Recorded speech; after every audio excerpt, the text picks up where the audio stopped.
Sure. All right, Cool. welcome Yeah, I have. live. How's everyone doing tonight? Hopefully you're doing well. We got, of course, your friendly neighborhood ninja and just some guy. Yes. How are you guys doing tonight? All right. So let, we were talking about it before going live. Get back to talking about it. The new X-Men trailer and how that's going to be. Yeah. Mm. I wasn't that bothered by it. I thought it looked okay from the visuals, but I'm still trying to figure out where they're going. I have a feeling the blonde woman is supposed to be Emma Frost, which is just Which very confusing. yeah, which is be the third time they've cast Emma Frost, but at the end with the third actress to play her, and it's like, okay, you did the first Emma Frost in Wolverine Origins, that didn't work. So then you did the Emma Frost in First Class, that did work. Now you're making her young again with a different actress. Or it could be Stefford Cuckoos. They could be trying that. You never know. Oh man. Yeah, I have not seen the Dark Phoenix. So you guys, yeah, give me all the spoilers for the Dark Phoenix trailer or whatever X-Men movie that it is. It looks like somebody's gonna die. The only one that you don't see in the trailer is Quicksilver, so my guess is it's him. Um, which is unfortunate because he's one of the best characters that they have. It sort of has Jean doing her psycho thing, and the Phoenix is basically the dark side of her personality. So they do kind of hint that there's going to be like, at least an outer space element, but it's kind of obvious that that's not where the Phoenix is coming from. They could be misdirecting us. It's entirely possible. But from what I can tell, it's basically X-Men 3 where she loses her mind. She's always had this element with her, and now she's going dark. She goes to find Magneto, um, Okay. basically, and then he's like, well, you didn't come here to get help. You came here to get permission, and apparently he realizes that she's unhinged and evil again. So it is kind of X-Men 3 all over, just without the crappy cast. That's it. The cast is awesome. It's basically the same people, and they also changed Mystique's makeup, so she looks slightly different than what she's looked like in every other film. That's a lighter shade of blue.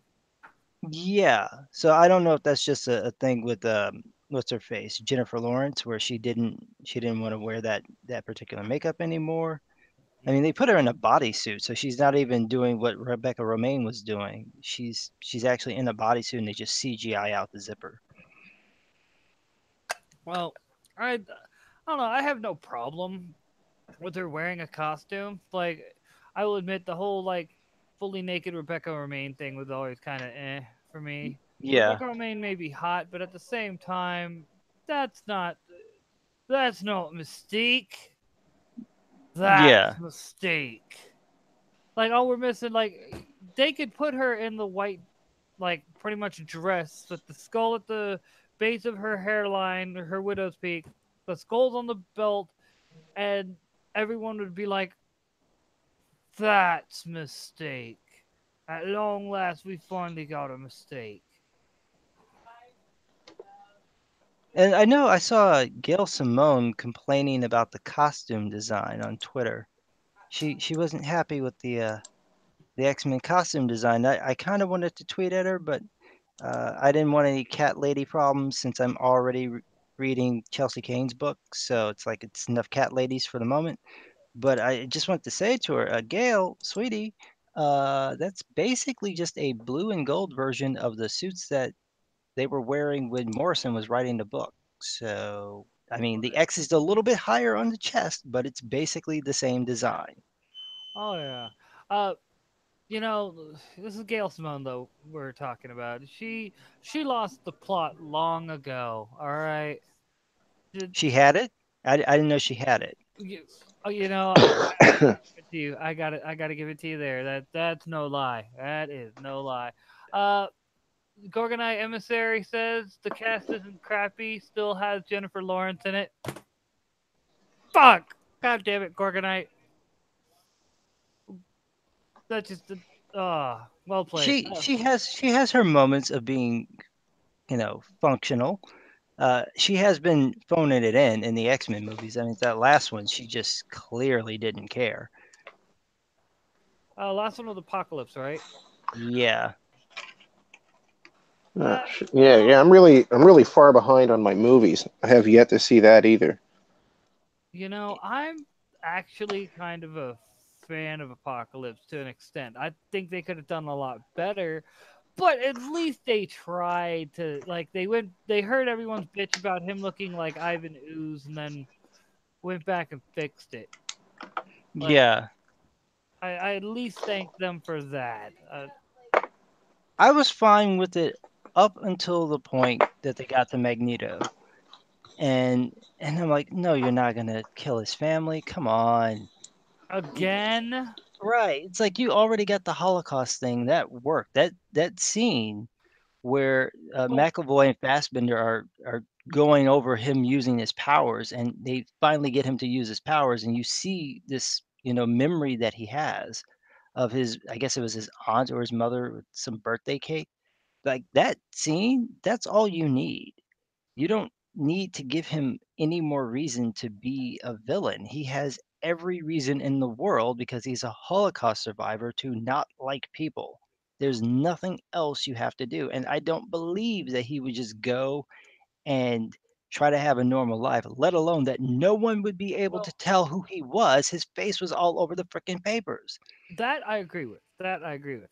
But no, in the comics though, before he became Magneto, he did grow up, have a family, things like that. But then in the comics, he wasn't after fucking what's his nuts.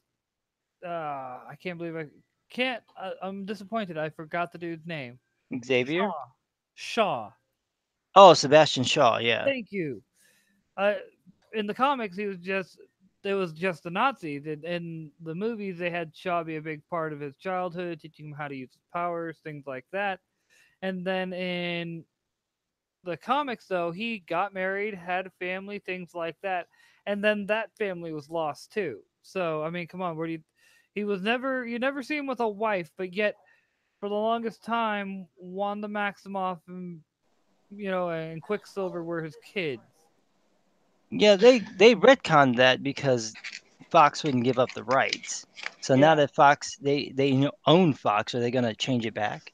probably, hopefully, because that was actually a really good fucking origin story, and it gave us a lot of stories that were good. Come on, Marvel, don't screw us on this one thing. You screwed us on everything else. Oh, why stop Yeah, really. now? How you gonna do a true Avengers thing without Scarlet Witch? And I don't know what they're doing now. What is Oh that? Is Scarlet Witch a Marvel or a Yeah, X-Men character, or is she a Avengers character? technically You she's know? both, and that was yes, sort of the weird part about it is because they they both kind of have let them use them because they were part of the Avengers. But since they were declared mutants, any character that was a mutant, Fox would automatically get. So like Fox could have done Namor if they wanted, and Marvel could have done nothing about it because they even declared though him a mutant. even though Universal I think still owns the rights to Namor, and even though they've never done anything with him, I don't know how they still have the rights to him. Um, but no, Wanda and Pietro were both uh owned by both Marvel and DC, or not DC, but Fox. So it was kind of, you know what I mean? Yeah, Yeah, yeah. they could do both, but the real interesting problem that they have now is that if they try to combine the two universes, it's not going to work. So they're going to have to scrap everything that's been done with the X-Men and basically reboot it. That's what they're going to have to do to get That's why around they it. haven't. That's why a lot of people were thinking that Dark Phoenix wasn't even going to come out. I thought it wasn't going to come out. Uh, I'm real skeptical about what they're going to do with the New Mutants thing because that's looking like a complete mess at the moment. And then what are they going to do with Deadpool? Because Disney doesn't do R-rated films. Mm-hmm. So, I mean, that's it's all R-rated. What are you going to do? I know. And Fox was just really being like, "Oh, You want these characters to be the way they are in the comics? Fine, we'll give it to you the way they are in the comics, and everyone ate it up. Like, Yeah, it worked. I think what kind of helped them a little bit was that they let it simmer down after X-Men 3, and then they came back and did what they should have done in the first place, is start from the beginning instead of starting in the middle and have a non-Wolverine based film. hmm Even though it is the only one, at least it happened. well, my whole thought about the X Men movies is they're good except for three. They're all good. I haven't watched the third one in a long time. The only part that I really liked about that was that the Xavier school felt like a real school, and I would have loved to have seen like a TV show series based on that setting because it seemed to work very well. And I like the intro to the film where Angel is trying to cut off his wings and his dad comes in and he's apologizing for being the mutant. I thought that was really good. That was a good opening. Everything else from the film was like hot mess. Oh yeah, like, and then when we finally get Angel back on screen again, it's not even the same Angel. Like, they got rid of everything that made Angel fun and just was like, let's make him Archangel. That sounds cool. You fucking assholes. Yeah, that was a misstep by Brian Singer. I could tell a really inappropriate joke, but I won't. Um, Fuck it, I'll do it. Maybe if he had some boys around him, he would have done a better job. Could have been focused. I don't know. I Right. think maybe he was by himself at the moment because everything about that film is off. It's way off. Like, how do you go from Days of Future Past to Apocalypse? Those, they don't even feel like they're in the same universe. Oh, What happened? it's not even just that. It's like we finally see on-screen Sentinels, and they look like fucking Connect, fucking what are not Connect? The Lego robot Bionicles. They look like Oh yeah, Bionicles. that didn't bother me that much. I thought that was okay because they were sort of like the precursor to what would be the full-fledged Sentinel. So I expected maybe the next film you'll actually show like the Sentinels as we know them. And Singer's been pretty good with trying to get as close to the comic as he could without it being ridiculous. So I was giving him some credit, but then Apocalypse happens, and I'm just what happened? It's only been 2 years, man. What the fuck? Like, Like, how do you lose it? That you had it. You had the fire. This is the best X-Men movie, and then you turn around and then you give us X-Men 3 Light. Like, and you actually have a character in the except film say that the third films always suck. Come on. right, and the thing that gets me, So, yeah, you guys are not giving me a big vote of confidence to go watch these movies. they're Days good. of Future This Past, sounds you like have I'm to gonna. This sounds. I did see Days of Future Past. I did like that too. It was good. But the newer ones like Apocalypse or whatever else, like that. What was that last Wolverine movie? I didn't even bother watching that either. Oh, Logan? Oh, Logan's Logan, you pretty need Yeah. to watch that. That yeah, Oh, is I need to. Was that it really? is Was it the best one? it yes, is it is basically the in my opinion, it's basically the Western of the superhero films. So if you yes. like Western movies, it is based Oh yeah. essentially off of like was it 310 to Yuma or something similar to that? I Like couldn't tell you, but the oh, structure of it is it's paced like a Western. It's shot. I think the film is actually in the film. I just can't remember what it is off the top of my head because the director is a big fan of Westerns. And so he shot it like that. He even used some of the soundtrack from that other movie in this movie. It is so good. Hmm. let It me is let me put it like unbelievable.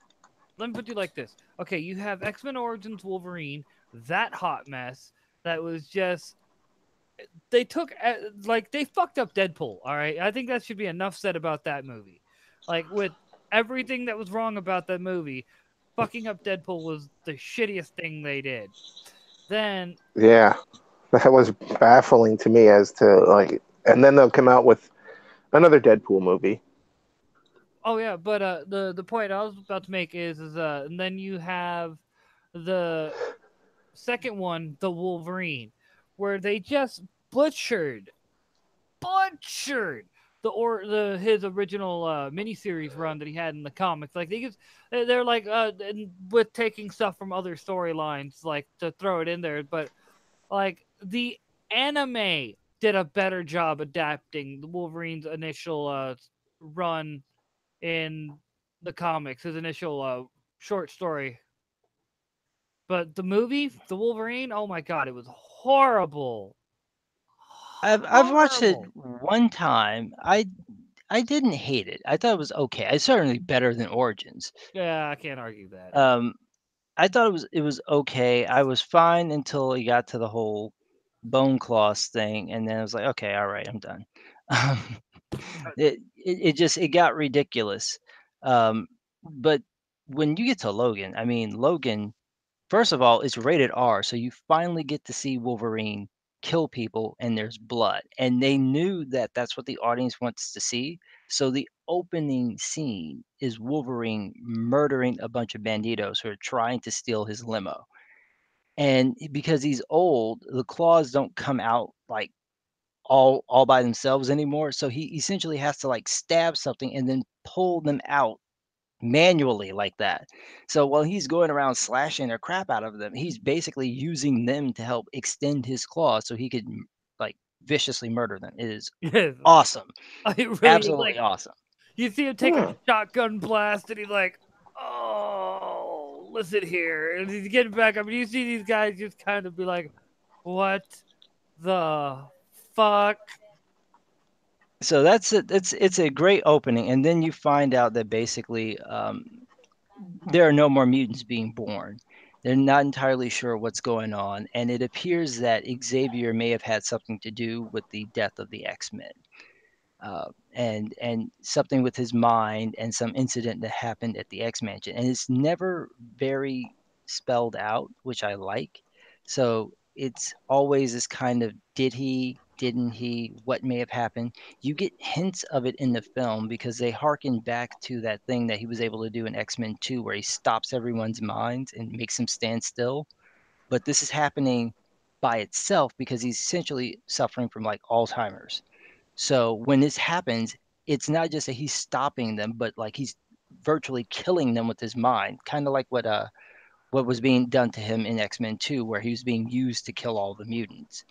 But he's doing it by accident, and his range is like huge, so he could this like affects people for like a mile, Oh and yeah. it's just insane. And the only people who can survive it are Wolverine and Laura. So there's a scene in there where Xavier's going bananas and Wolverine's trying to get to Xavier to shut it down, and he has to kill everyone who's trying to kill them as this is happening. And so you see him like slow killing everybody as he does it. It is just absolutely magnificent. But the main reason you need to watch it is because the girl who plays X-23 is phenomenal. She's absolutely phenomenal. And you wouldn't expect this little girl to be able to act that well, but she really does a fantastic job. Absolutely believable. So it's a fun, dark movie. If you like something that's a little depressing, because it doesn't exactly Oh. have the happiest ending, uh, it's definitely up your alley. But it's more grounded. It's more real. It's it's as if you had this happen in the real world and there just happen to be people with powers. Mm. That's kind of the way that this plays out. It's more the Dark Knight than the Avengers, and and very very mature. Oh yeah. Oh yeah. Oh Yeah, Well, yeah. like you that, don't want yeah, that's sounding pretty good. I might have to rent that one night. You will not Check be it out. disappointed. Like really, you will not be. I was so pleased with the way. Like I was bummed out and pleased at the same time. If that tells you anything. yeah, it definitely leaves you at that moment, and it's the score is so good. Like the Hmm. everything about it is so good, and Patrick Stewart's performance. There's a scene in there towards the end of the movie. And I mean, he is just giving it his all. And you could tell he knew, going in what the whole scenario was going to be. And I mean, that scene is just, it's as good as any performances you've ever seen this man give on film. It is so well done. And the another like behind the scenes thing. All right, Hugh Jackman, they make him look old as fuck in that movie, but Yeah. Hugh Jackman, like when they have young Hugh Jackman, it's just him normal, and then Yeah. old Hugh Jackman is him with like all the basically everything they did to make him look old. Yeah, he's another one like what's his face, Ewan McGregor, where they have to age him up to make him look old. Ewan McGregor still looks the same as he did when he shot episode 3. And in episode 3, they had to actually make him look old. He is now as old as he was supposed to be in episode 3, and he doesn't look like that for real. Uh Jude Law, another one. Except for that receding hairline, yeah. Yeah. That bald spot just totally gives it away. Hey! I got a receding hairline a little bit, so Yeah, but you're not the Hollywood actor true, that's true, supposed to have the money to be able to fix that. true. If I had the money to fix it, you know I would. But Jude Law of someone who you swear doesn't age and looks exactly like he did back when he did Gattaca. Yeah, he does. What was the last thing I saw him in? He did that show, the Pope show. That was the last thing I saw him in. Are you talking about Devils and Angels? No, there was actually a show that he was on Oh, okay. about where he was like the Pope. He's Oh like yeah, the new Pope. I know what you're talking about. It was supposed to be he was supposed to be like a corrupt pope and everything. It was like a Netflix or Hulu thing. I think it was either, I saw it on HBO or Showtime, one of those, or Okay. Stars. I don't remember. I binge watched it. It was okay. What's her face is in it? The one from, what's her name? The one who was in Keaton. What's her name? Come on, give me the first name. She was in Godfather. What's her first name? I'm trying. Something Keaton. The only person I can think of is Diane Keaton, but I don't That's think. her. Oh, okay. Yeah, she plays his, like, this former nun. Well, she's not former nun. She was a nun who basically raised him, and she's like his sort of confidant slash mother figure. And he brings her in, and he's like a very stringent kind of guy. He wants to go back to the old school. They're wearing all the crazy outfits and everything, and he's very hardcore. And the element is that he's supposed to actually be able to talk to God. That's like the sort of element that's supposed to be there. It's not very clear if he does or if he doesn't. She believes that he does. Other people believes that he does, but then he's kind of mean spirited, very cruel to people in a very pompous kind of way. So it's an interesting show. I think there's supposed to be another season, but it's a British production, so I never know whether they're gonna come back or not. Oh yeah, and on top of that, unless some sort of Me Too movement happens, and then the show's off indefinitely. Well, they retool Yeah. because after you don't even have to have done anything. You looked at a woman. You've been Me Too. You're out, buddy. Your show's done. Yeah, they're taking down some people, and it's getting a little ridiculous. Of someone can just make an accusation and they're going. I think the one that blew my mind was what happened to John Lasseter, where he was accused of hugging women. He's hugging them without their permission after they've done good work on a animated movie or something. So then he's accused of hugging them. Nobody's come forward publicly. There's no accusations of anything else, and he quits. He steps down. Like, you just lost one of the best guys in animation because someone Mm-hmm. said he hugged them when they didn't Yeah. want to be hugged. It's really. Oh, I know. It's frustrating. It was one of those. I was just making it funny because of what's been going on in politics this past week. That was just me poking fun at that. Oh yeah, I watched that. I didn't get to watch it live, but I watched the videos of it, and never before have I agreed with Lindsey Graham. But hey, eventually it's got to happen, right? And it Oh, happened. I know. Dude, as I've stated, basically in like my video where I've pretty much covered this twice now. The only thing they've done with the Kavanaugh situation is made it to where centrists, anyone leaning right of far left, or I should say that is right of far left, has just been pushed a little bit more right of far left. So if you were, pretty much Bernie Sanders, you got pushed more to, like I could say, Democrat light. All right. If you were Democrat light, you got pressed to the center. If you were in the center, you got pressed to Republican right. You get what I'm saying? Yeah, Republican light. it's embarrassing to see the process happen like that. And as I was going through the week, I was finally getting the information because I had been out of the loop. I was out of town, so I knew that it was happening, but I wasn't following it. And then I started paying attention to it, and I just got snippets of backstory of, oh, she doesn't know who it was. She's not sure. She's asking around to find out from other people whether or not it was Kavanaugh. And now she's 100% certain. I'm sorry, you don't know a week ago. You're not sure, so you got to ask other people. Now you're 100% certain, and Oh and yeah. you can't figure out what year it happened, but you know how old you were, and you know the time of year. So I'm just going to assume you don't know how to work basic addition and take the year of your birth and then the age that you were at that you say this happened and add them. And Mm, that would tell us when this happened. Like, are you kidding me? And she's in front of a Senate. Good. I don't know what year it happened. It was 87, 86, mid 80s, early 80s. It was 82. Like, you were 15. What year were you born in? I Add know. them together. That's when it happened. Jesus. I So know. it's unbelievable. And then they're, skewering the guy with no evidence really to prove he's done anything. And this is all because you don't want to nominate. Okay, well then fine. Here's what you do. You find a court case where he fucked up and you hit him with that. I mean, I don't agree with the dude's politics. So find a court case where you can say, we think you ruled in an unethical manner. You shouldn't have a problem. And then use that. You don't have to bring up a 40-year-old accusation that only aired 6 years ago. And then you're going to go, oh, yeah, that's proof. And then you have the people who are doing this. They leaked the damn document. That's Hmm. Feinstein leaks the document. Goes, my people didn't do it.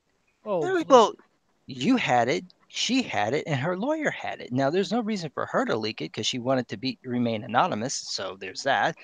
Her lawyer has no reason to leak it because she's got to know he did it. So the only people left are Feinstein and her staff. She's like, well, my staff didn't do it. Did you talk to them? No, but I know they didn't do it. Oh, come on. no, no. Come on. And what's funny is she's even said, no, I asked my staff. I asked them. They didn't say they didn't do it. And then her assistant's like, yeah, yeah. This is your second time asking that because you'd already asked that. See, she even said I already asked.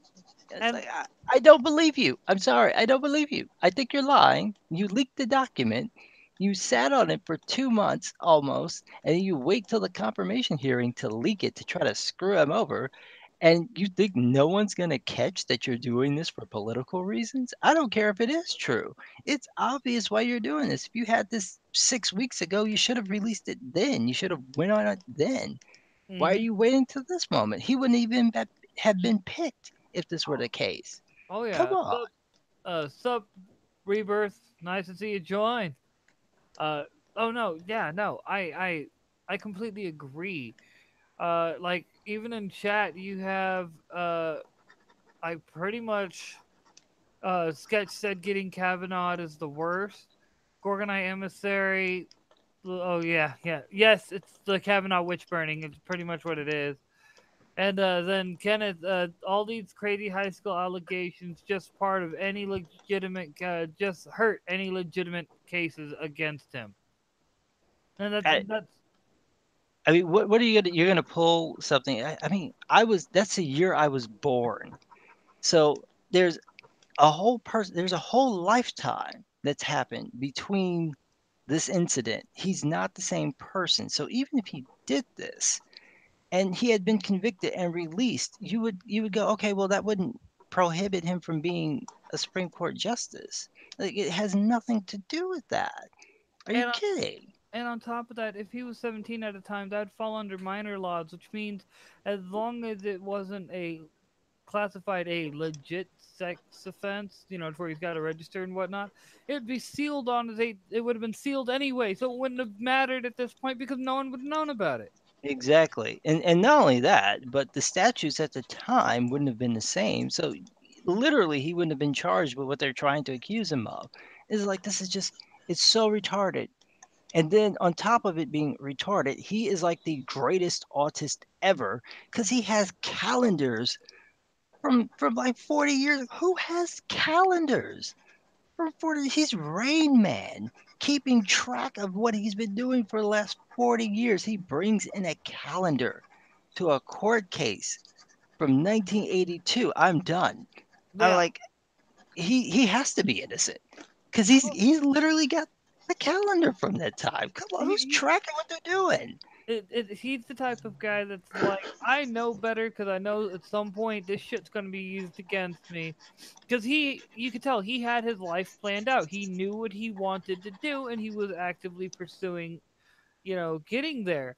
And so it's just, to me, that whole situation is ridiculous. And it just goes to show the hypocrisy of the left because you can sit there and talk about the Keith Ellison problem and how he's still on, I think, the Minnesota ballot for attorney general when there's a literal investigation into him going on about uh, basically two different exes of his saying that he is physically, emotionally abusive, has the police reports, have photos, have evidence, actual proof. Left tries to constantly be like, I don't know what you're talking about. I It's don't not know. on MSNBC. It's not on CNN. Neither one of them are talking about it. Uh huh. I mean, that's where you know that there's just spin going on. If it were any other case, they'd be all over it. But no, it's him. They're not going to touch him because he's the only. I think if he's not the only, he's certainly the most prominent black Muslim in Congress. So Mm-hmm. they don't want to go after him because they'd be taking out, something they could use to attack. So they don't want to go after him.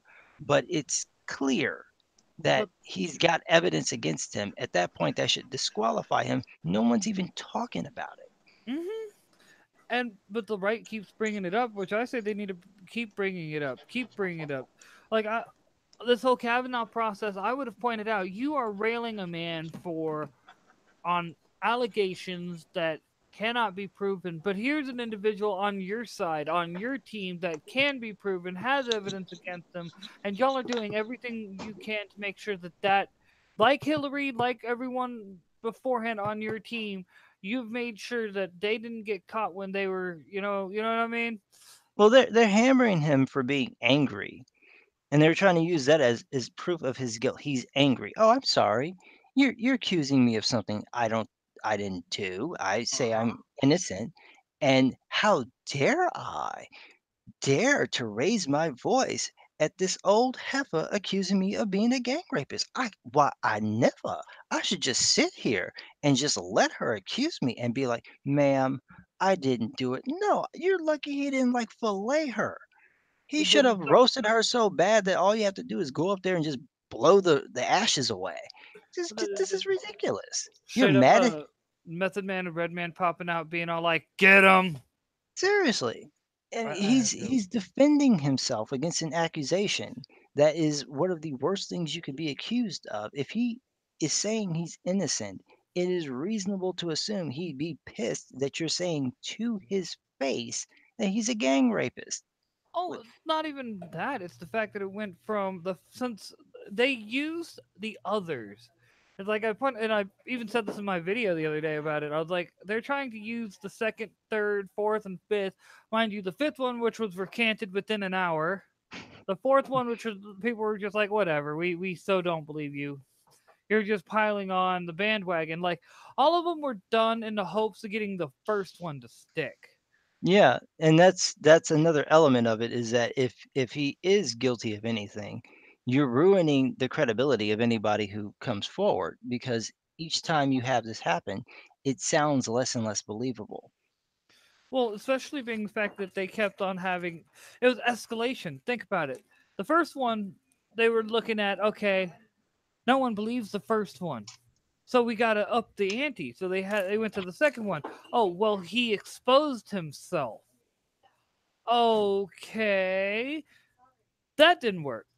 Well, they were drugging women at a party and were running trains.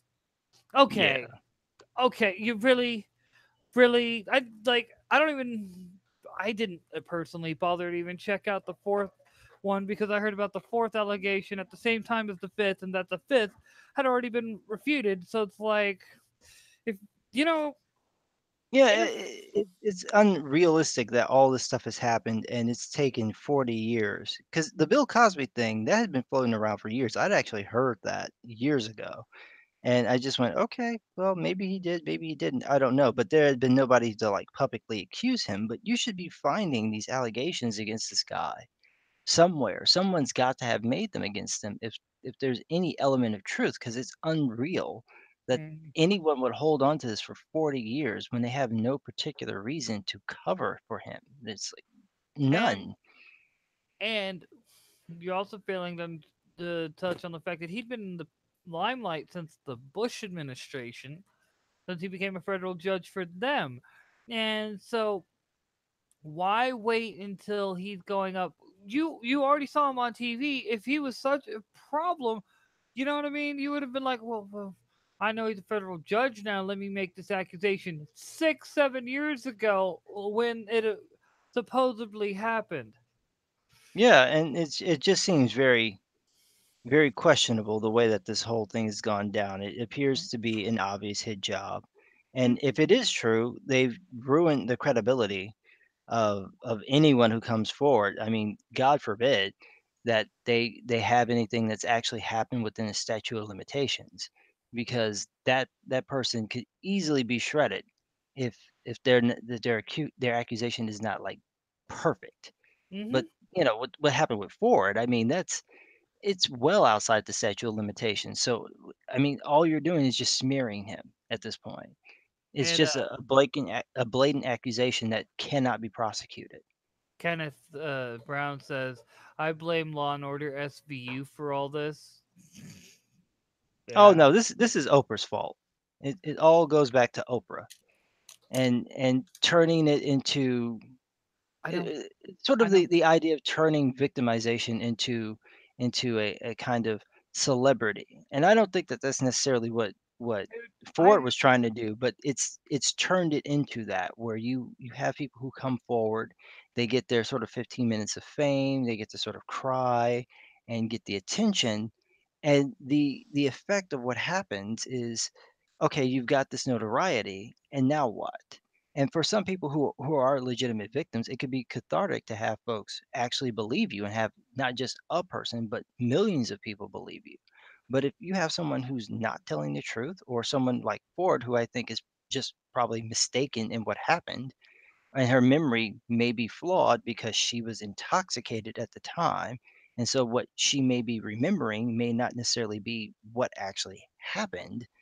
You're just using someone Mm-hmm. who could be thoroughly confused Oh to yeah. to attack somebody else. There's no concern for what impact this is going to have on her at all. It's just, we're just going to put your name out there and we're going to get all this media attention to you. And then she goes and she makes these statements, and what's bound to happen happens. She makes conflicting statements each time she talks. So by the time she got in front of them for the committee meeting, then she's got her story together because she sat down with the lawyer and the Democrats, which at that point you should go, time out. Why are you sitting with the people who are going to be judging your credibility? At that point, that's like, isn't that unethical? Well, She's sitting down with Feinstein talking about the case, and Feinstein's going to get up there and then question her a couple of days later on information that both of them already know. That it, it seems highly unethical. it's one of those. Seems like they're trying to make sure that the story is corroborated and everything. And then don't forget the lady that handed one of Ford's lawyers that envelope. Oh, yeah, Right? yeah. Don't forget that. I mean, the whole situation. just reeks of politics. Everyone knows that this situation was basically just a ploy to be able to get to delay the Kavanaugh confirmation for as long as they can. I'm sorry. I personally believe the minute the first like the minute she did said she wasn't coming, Senate should have been like, okay, fine, having a vote now. Yeah. And but at the same time, like I'm on the fence. A lot of what I've been hearing says that by not confirming the vote for Kavanaugh, they're hurting their chance. The Republicans are hurting their chances of winning the midterms. But at the same time, I've heard the argument that which is what well, I guess you could say I'm kind of making the argument because I haven't really heard anyone say this. Maybe Tim Pool, I'm not sure. I don't want to say for a fact, but basically that the Kavanaugh situation is helping the Republicans because as long as they can sit there and go, look at what the Democrats are doing, look at how they're acting and carrying themselves with the Kavanaugh situation, and they just ride that to the goddamn midterms, what the fuck are the Democrats going to do? They're going to look at the Republicans and be like, oh, that was a bad idea. Well, it could go either way, and that's sort of the problem with it is that there's no one shot, there's no upshot to this for either side because here you have a situation where, let's be fair, last go around the Republicans deliberately delayed the confirmation process so that Obama wouldn't be able to put one more justice on the Supreme Court. So I mean, they've grandstanded themselves, and so it could come back and bite them on the ass. But the difference is that was during a presidential election. They're like, which has been pretty much established. If you're going into a presidential election, yeah, you can. It is viewed at as, I guess you could say, respectful to hold off on the Supreme Court nominee until I don't agree. I think you're there to do a job, and your job is to take whoever this person presents to you and vet them. And if they are qualified for the job, you vote and then make a decision. I think it's complete Oh no, BS to like delay it for 4 months. Like, well, we're gonna we'll wait to see who wins the president. Like, no, this guy's in now. He's there's someone stepping down. He needs to be replaced. You need to have this replacement here. You cannot sit here and just leave the seat open because you're trying to move your guy into the White House. That no, we well, deserve to have a full Supreme Court. Do that. But then you turn around and you have the Democrats doing this, where you're using rape accusations from 40 years ago to try to incriminate someone's character today. And it's just mind-boggling. So either one of these could backfire on them. oh The yeah, Republicans might not come out at all because they're like, well, what's the point? The Democrats are kind of getting their way, or it could energize the base and make them come out. And the same with the Democrats. They could get overconfident again, like what happened last time. We got this. We're already going to win, and then not show up. Or you could have the situation where they show up and maybe not get exactly who they want, because that's the other element to it. oh yeah. No, that's either way. But I think we've spent enough time on this topic. It's just a bunch of like you've presented a lot of valid points, and you are right about they need to press it. I'm just like not trying to have the whole show be dominated by the Kavanaugh. Yeah, the craziness there. I don't get me wrong, I could talk about it the rest of the show, but I think people would Yeah. get bored. Like everyone gets on to me about being too political. Like my last 3 videos have all been politics. Well, it's a good topic, but yeah, what else do you want to talk about? All right, come on, Bowsette. We have to talk about Bowsette. Like we have to. See, I missed that. I was in Boston Yeah. and I was offline the whole weekend. So, and that last week, like all week, I was offline. So all I saw were memes of this character. That's it. So what actually happened? Oh, dude. All right. So, I think the dude's in Japan. He did this little comic book where Bowser, or not like comic book, but like I guess you could say a page from a comic where he shows up with Mario and Bowser show up. Bowser with the chompy plants as flowers. Mario with the fire flowers as flowers, both trying to pretty much propose to Peach. Okay. She says no. They both kind of look down, right? This is the second panel. They're both looking down. Mario's got his hand on Bowser's shell. Third panel is Bowser with the Peachette power up, the crown in his hand.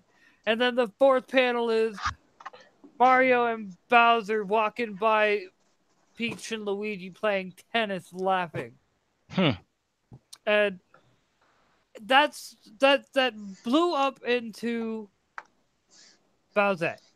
And I thank the internet for it. Oh my god. So how did they get a female Bowsette out of that? all right. I don't basically because what the crown does is it turns Toadette, all right, a little mushroom toad, Mm. the female one, into Peach. Ah. So Bowser, when he put on the crown, he got turned into Peach, or a version of Peach to be precise. I see. So that's who Mario's hooked up with, essentially, in the comic. No, this is all fans. This is all fans. Like Ah.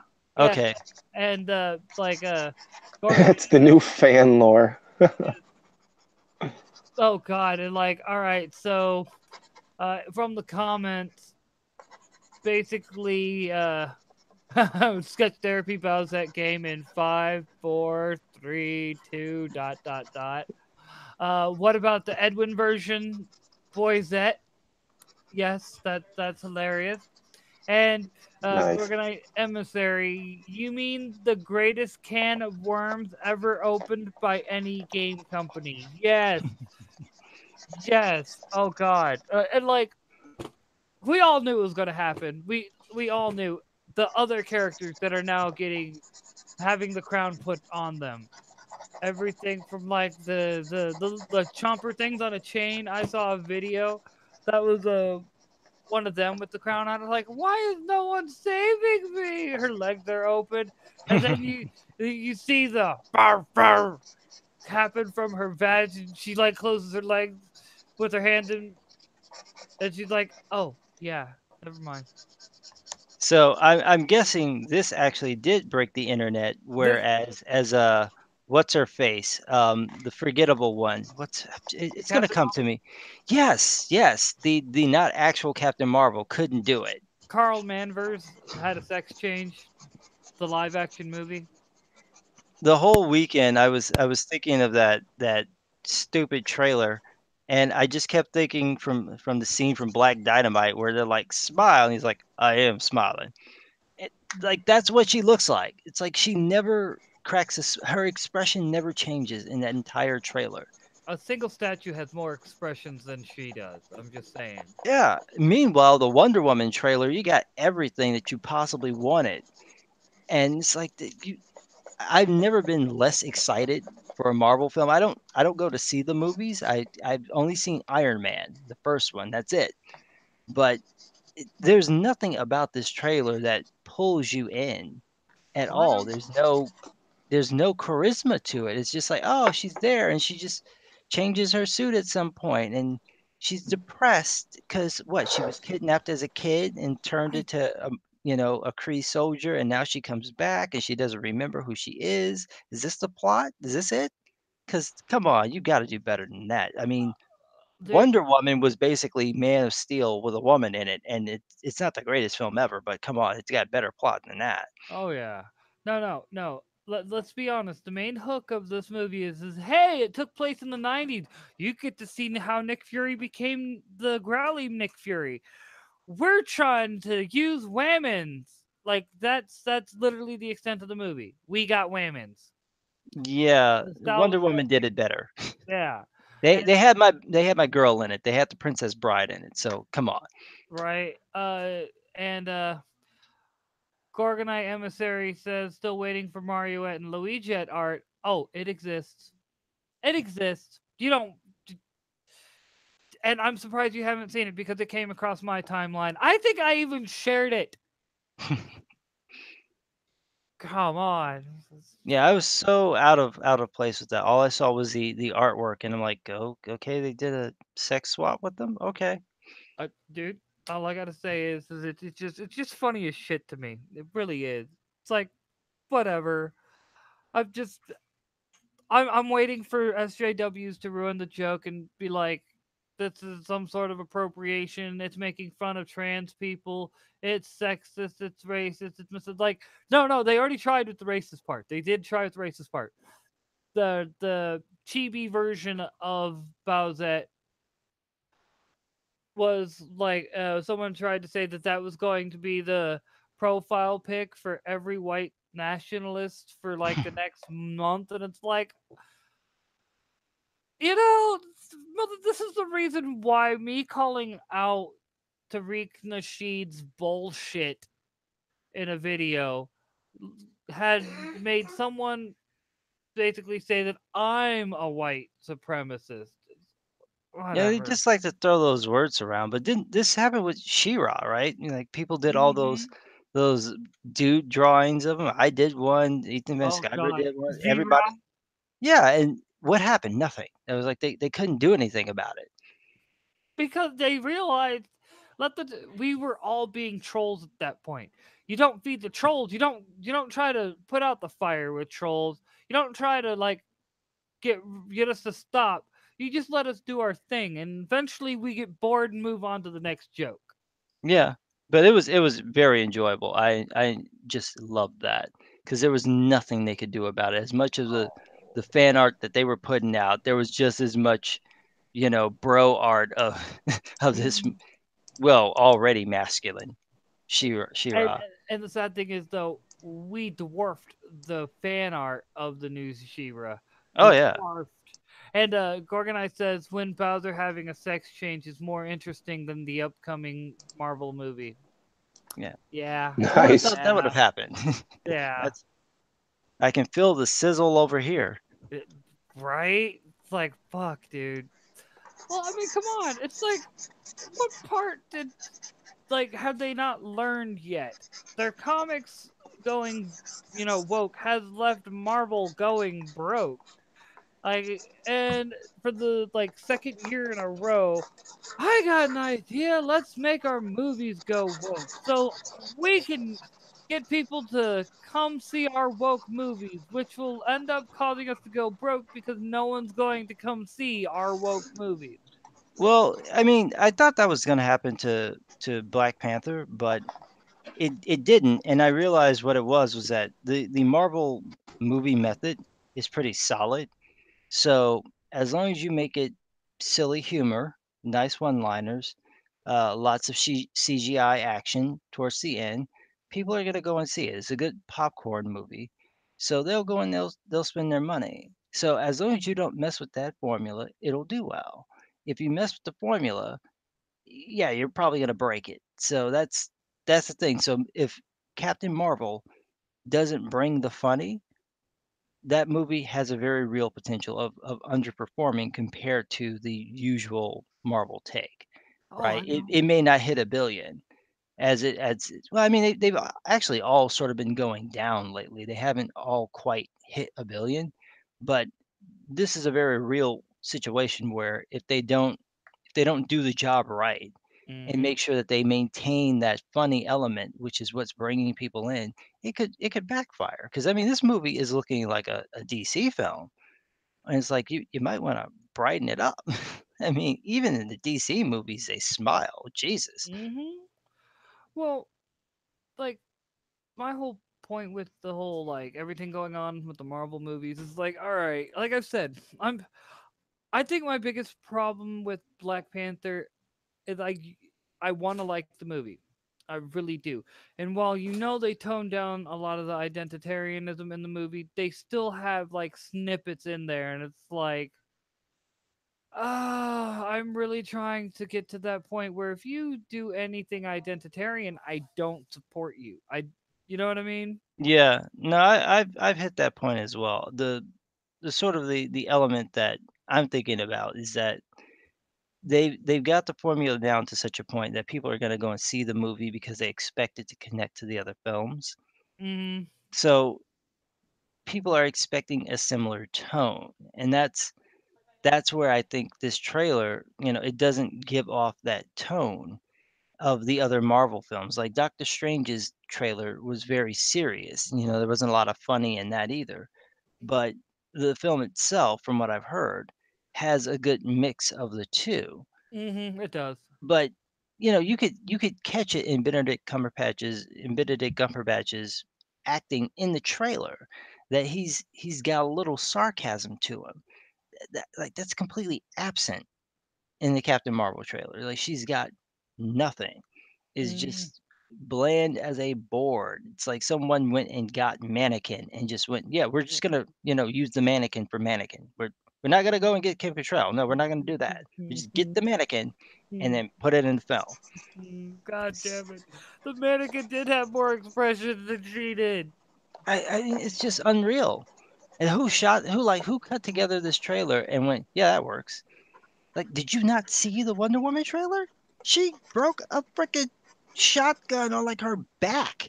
And what do you give me? Oh, my eyes are gonna glow and my hair flares up. Bitch, you're not a Super Saiyan. Get out Right. of here. Oh, I know. I know. I like the memes that they did of her making her smile. Those were Oh good. yeah. Sorry, I've been kind of popping in and out. My kids keep busting in. Oh, understandable, dude. Understandable.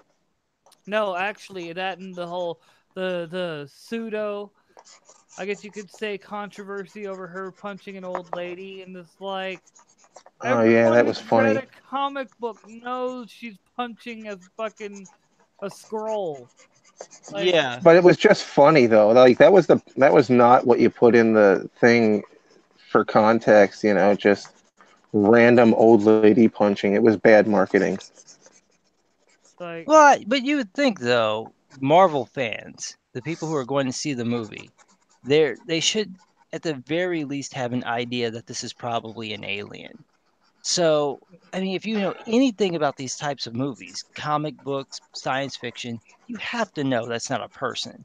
mm, So, I don't understand what the problem was. It's like, and it's not even the first time anyone's done that in a trailer. It's like, what is, you're getting upset over that? oh, I know. Uh, And I think it's going to be funny. I want to see that part. oh yeah, but If it is scrolls, that'd be awesome. Been waiting Well, for some they did scrolls, but still, show I can't go see any Marvel movies. Still they can't did do show it. the what do you call it? The preview images of the scrolls. They kind of look like that jacked up version of Piccolo from the American Dragon Ball movie. Oh no. So they don't Yeah. really look like scrolls. They're very skinny. They actually remind me of the Remans Star Trek. from Star Trek. Yeah, if you remember Star Trek, what was that last one? Nemesis. Yes, They look similar to that.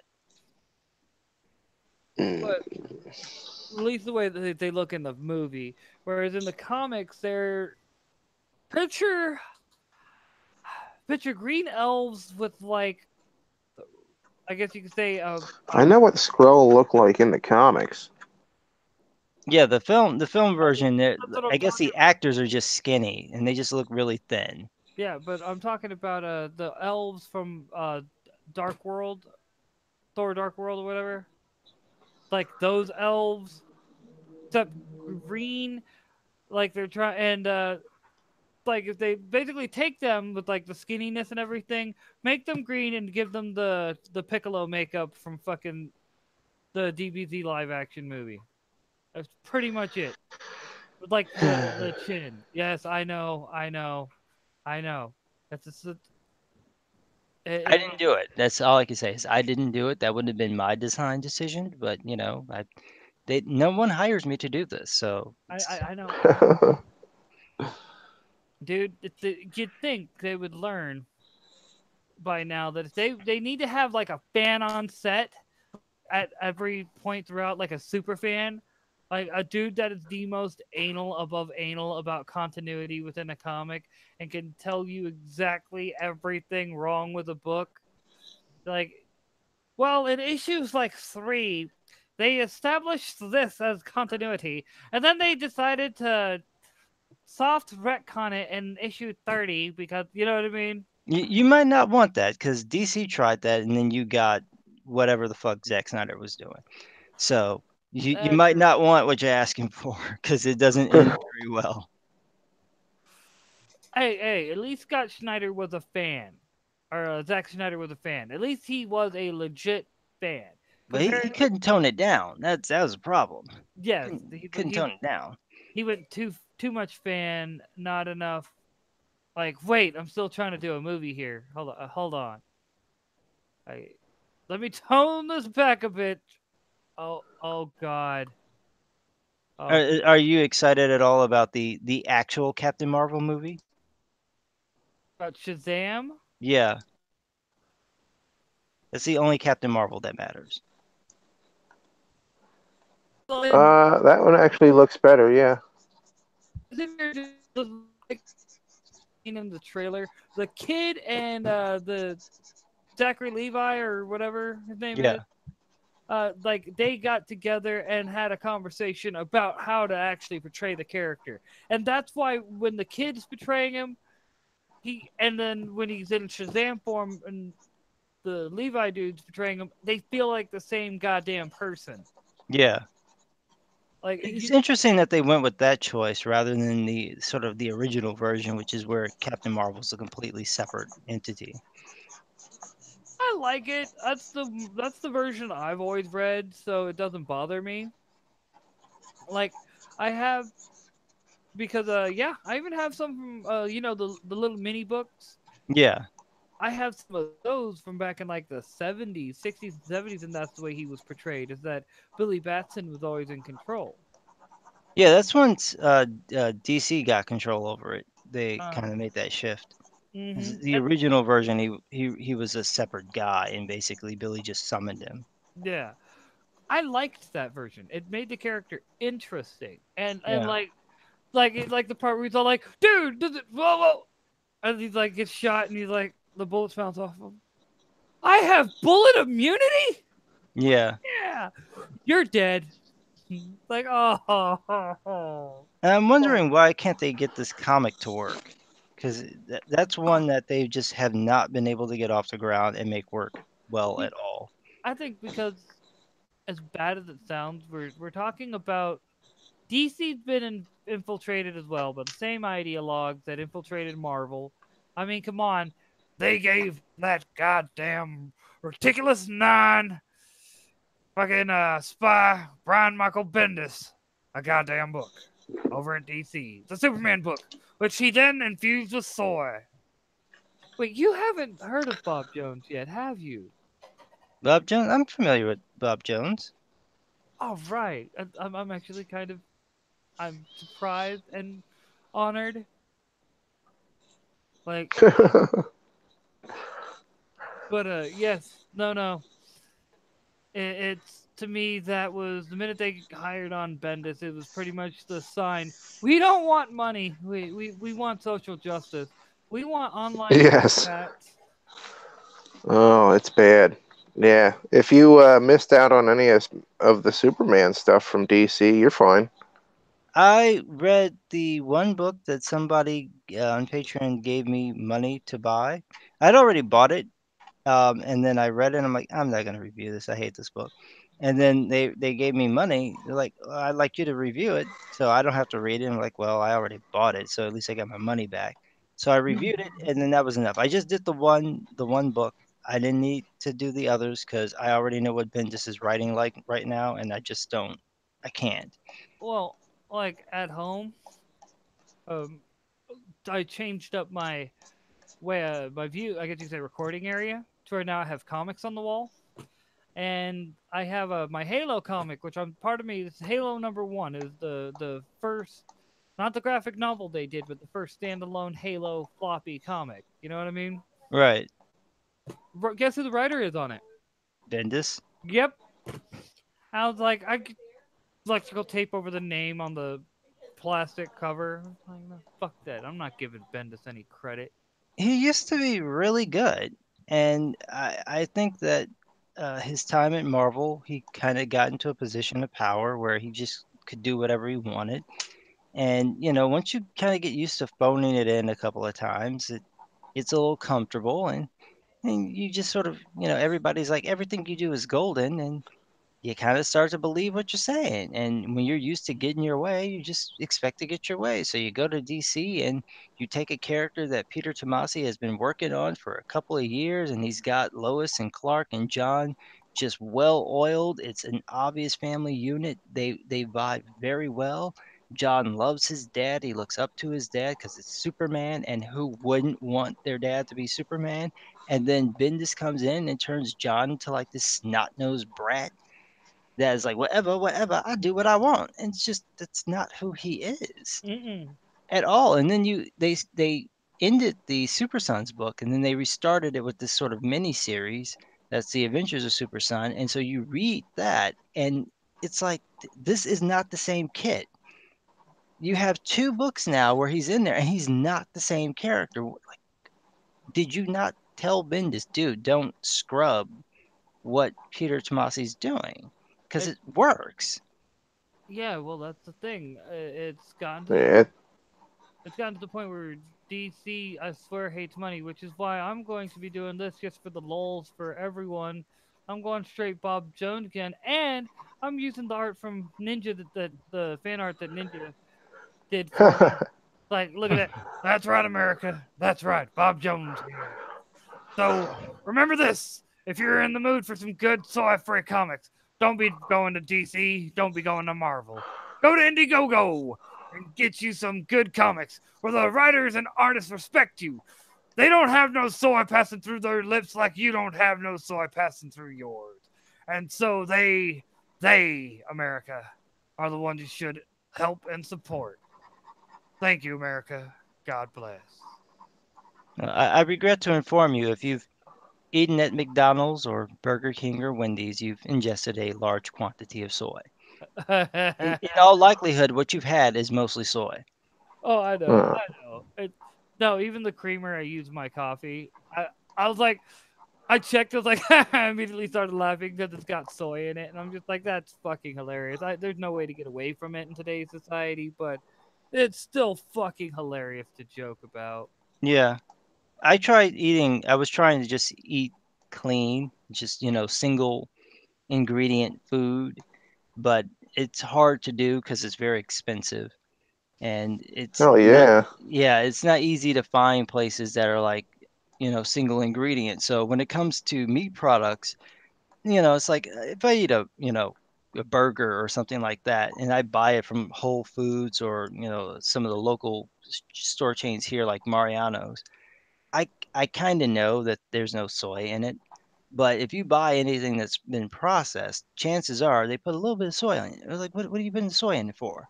Like Mm, you have the cow or the turkey or the chicken or whatever animal you killed. You've been feeding it soy. It doesn't need extra. all right. It's like, why are you trying to make us a bunch of soy boys, bruh? Have you heard of Soylent? You Yes, heard of this? I have heard of Soylent. Oh my God.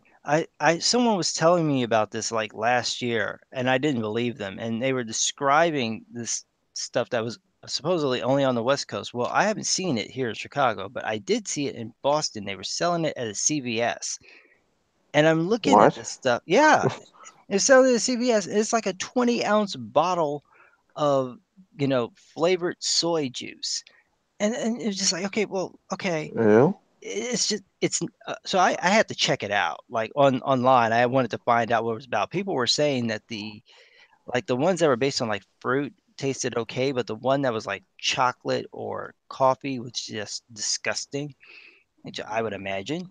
um and and the other thing is that it's there's this movie called Soylent Green, and you name your Yeah. product after the damn product in the movie. I'm going to ruin the film. It's a 50-year-old film. I'm going to ruin it anyway. Here's the thing about Soylent Green. It's made of people. Yes, So Yup. you're selling a product that's named after a movie where the product in the movie is made out of people. I'm not drinking your product. exactly. And even Futurama made a joke about it with the episode where the one senator is from the future, and he's basically sent back in time to prevent Nixon from winning this particular election because he ends up destroying the economy by having basically building a fence around the southern hemisphere of Earth, so no more migrant workers. And when the migrant workers weren't making the food and everything, the silent majority became the soylent majority. just it's a bad name, and there's no way you don't know this if you're from San Francisco or wherever they came up with this product. You have like this. That's the type of movie you would have watched. Yet I had So to watch it. I know you know what it is. Why would you name it after that?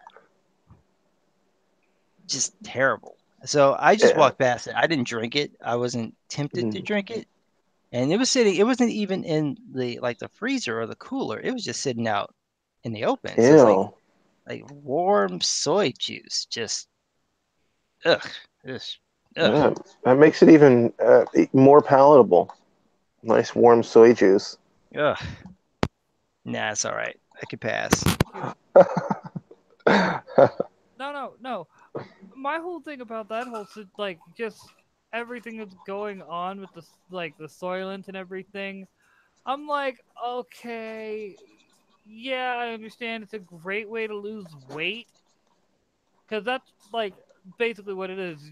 It strikes me as a good way to help people lose weight because you're taking this little packet type thing, and then you get all your nutrients. That but the bottle is huge. Okay. I mean, this is not like Ensure. I drink Ensure. It's like 8 ounces, right? I can down that real quick and go about my day. And that's like 360 calories. I'm done. This thing is like the size of like you see like vitamin water. It's like that. So I'm gonna drink like 20 ounces of kale flavored soy and that's gonna be my meal. I'd be lucky if I could chug down a third of the bottle.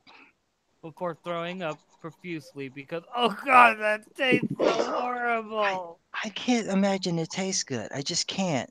Oh no, dude. Not drinking that. Uh, the Yeah, thankfully I don't bother. Yeah, I'm not going to be finding that around here. uh, uh, oh god, this is a good one. Instead of a Ouija board, wall a Ouija, like Waluigi, and all the letters is just wa. All right, so the two things on the side for yes no is wa na, and then it's top layer is all W's, bottom layer is all A's. Then you see him laying on his side, and it says everybody cheated, and the little scry thingy is basically a purple cutout of his face. Hmm. I'm I had to that share that. I think that was hilarious. But So is this coming out from Milton Bradley? I actually think it's a thing. I think it's a thing. Yes, or is it a thing? Will it The be like Waluigi board? Getawobbly? I would not be like Nintendo kind of has a like it looks like a thing. While it says a Waluigi board, take my money, but it's just a picture, no link. So I will I will do a quick Google search. Well, DuckDuckGo, because I refuse to use Google. Oh, they're my go-to search because I can usually find what I'm looking for.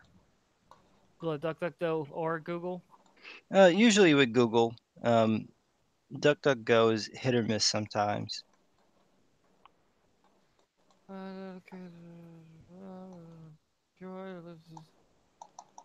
Okay. Oh, it was sold. It was actually sold. But it was only sold in 2017 and it was sold out. But Hmm. it's in stock again and it's in limited quantities. And it's $20 at Marlow. I'll give share link in chat. Fuck it. Did anyone pick up the Spider-Man game? I was about to actually ask that next.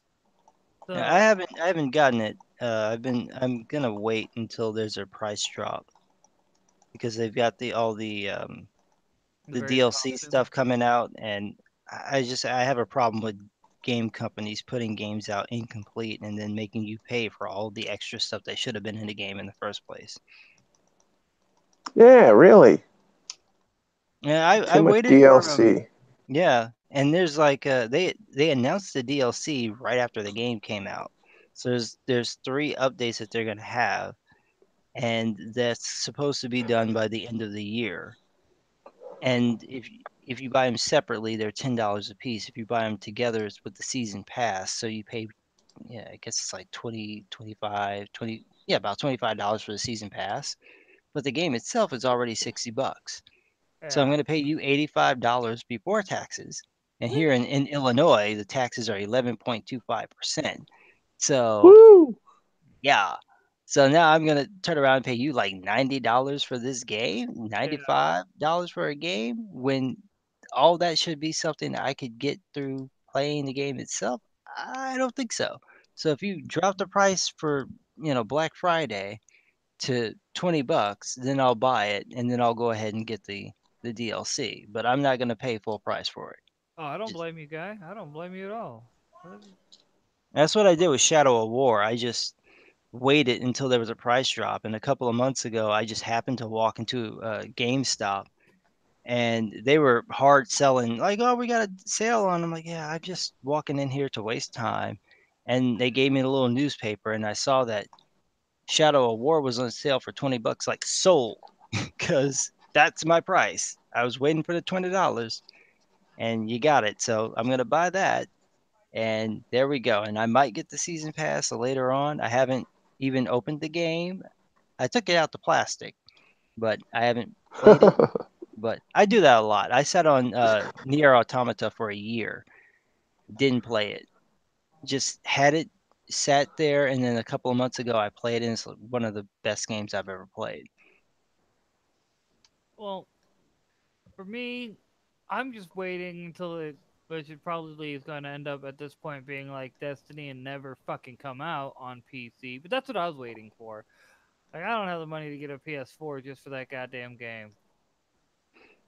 Yeah, it's looking like it's a good game. I've heard nothing but good things about it, but as much as I want it, I just don't want to spend full price on it. I don't blame you. Like, If we're talking, I'd be waiting on it's going to be that Doom Eternal. right? Oh my god, and I will invest in a new graphics card if I have to, just to be able to play that. And then I'll play it in VR too, just to be a fucking dick. Well, the must-have game for me that I don't think is ever going to actually come out is Kingdom Hearts 3. I thought that was already slated to come out, like they had a release date and everything. Yeah, yeah, yeah, yeah, yeah. That's happened before. So I know my Tetsuya Nomura. Release dates don't mean a damn thing to him. So I mean, this dude is on Sade's schedule, so he already teased a little bit of the game. That's like putting out a little song. You ain't gonna get nothing now. All right. When the last Kingdom Hearts came out, my one of my friends, he was 6 years old. The boy is now 18 and engaged. Like, Yeah, come on. Like, why is it taking you 12 years to put out a freaking game? especially one that you know is going to be an instant hit because that game has had fans since fans on top of fans type deal. Like, I love the series. I mean, it shouldn't work on any level, but it does, and I enjoy it. But damn it, I want, like, give me the proper sequel. And I know there've been technical sequels to the game, like 3D Drop is technically a sequel, but just come on, give me the Kingdom Hearts 3 already. Just do it. Just put it, whatever you've got, release it. I mean, you released an incomplete Final Fantasy 15. You might as well release this incomplete too. all I gotta say is, hey, man, you got any more of them Kingdom Hearts? Well, you need a frickin' map to figure out which ones connect to which, because it's very confusing. Like, I've never played Kingdom Hearts. Like, I've heard great things about the game, and I'm not like, well, except for Daffy Duck or Donald Duck. Sorry, except for Donald Duck. I've heard that everyone pretty much is like, "Fuck you, Donald. Fuck Oh yeah. you." He has a tendency in the game. His magic is usually good. If you level him up pretty well, then he's fine. But his healing mechanics have always been wonky. So he will heal you after you've healed yourself. So if you cast healing magic on yourself or you use a potion, then he'll decide to come in and heal you. You're like, wait, no, you're just wasting magic. What are you doing? Right? So he's kind of useless in that regard. In a big battle, honestly, Donald and Goofy are just there to take the hits for you. So you just let them do their full frontal assault and you actually strategize around them distracting the villains.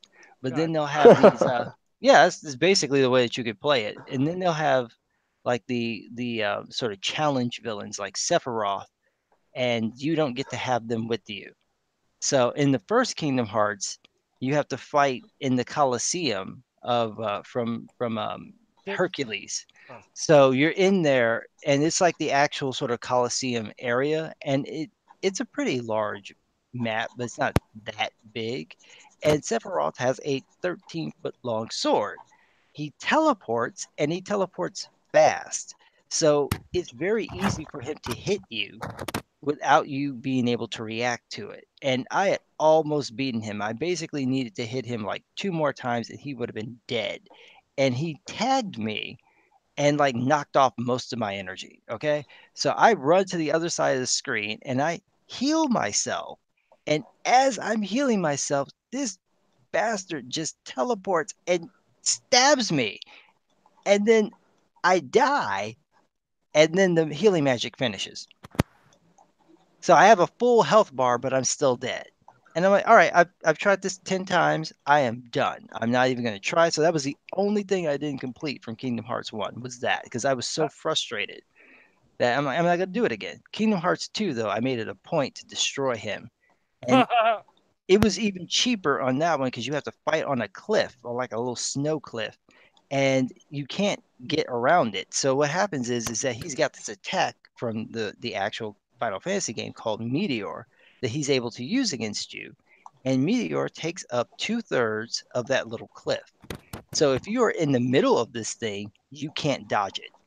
That's so you have to trick him when he's getting ready to launch it to like trick him to follow you to the other side of the cliff. And then as soon as he gets ready to throw it, you have to like glide over to the other side and then hug the corner so that you don't get tagged by this thing because it will just kill you. There's no surviving it. You get hit by it once, you're dead. the do not collect go. Do not collect $200. Go to Yeah, to death.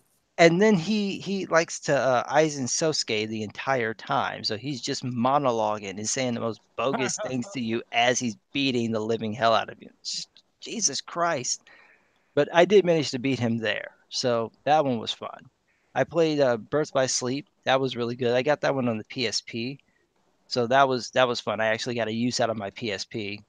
Um, and you get to play as three different characters, Vin, and Aqua and Terra. And so you basically get to play the game three times, and it's really good. Aqua's probably the best character in the game. She's got the most combos and the best sort of skills. She's got this sort of uh, lag behind ability where you would do this attack, and then you actually get to see sort of like the after image of how she attacked them when Mm. she goes through. That's really cool.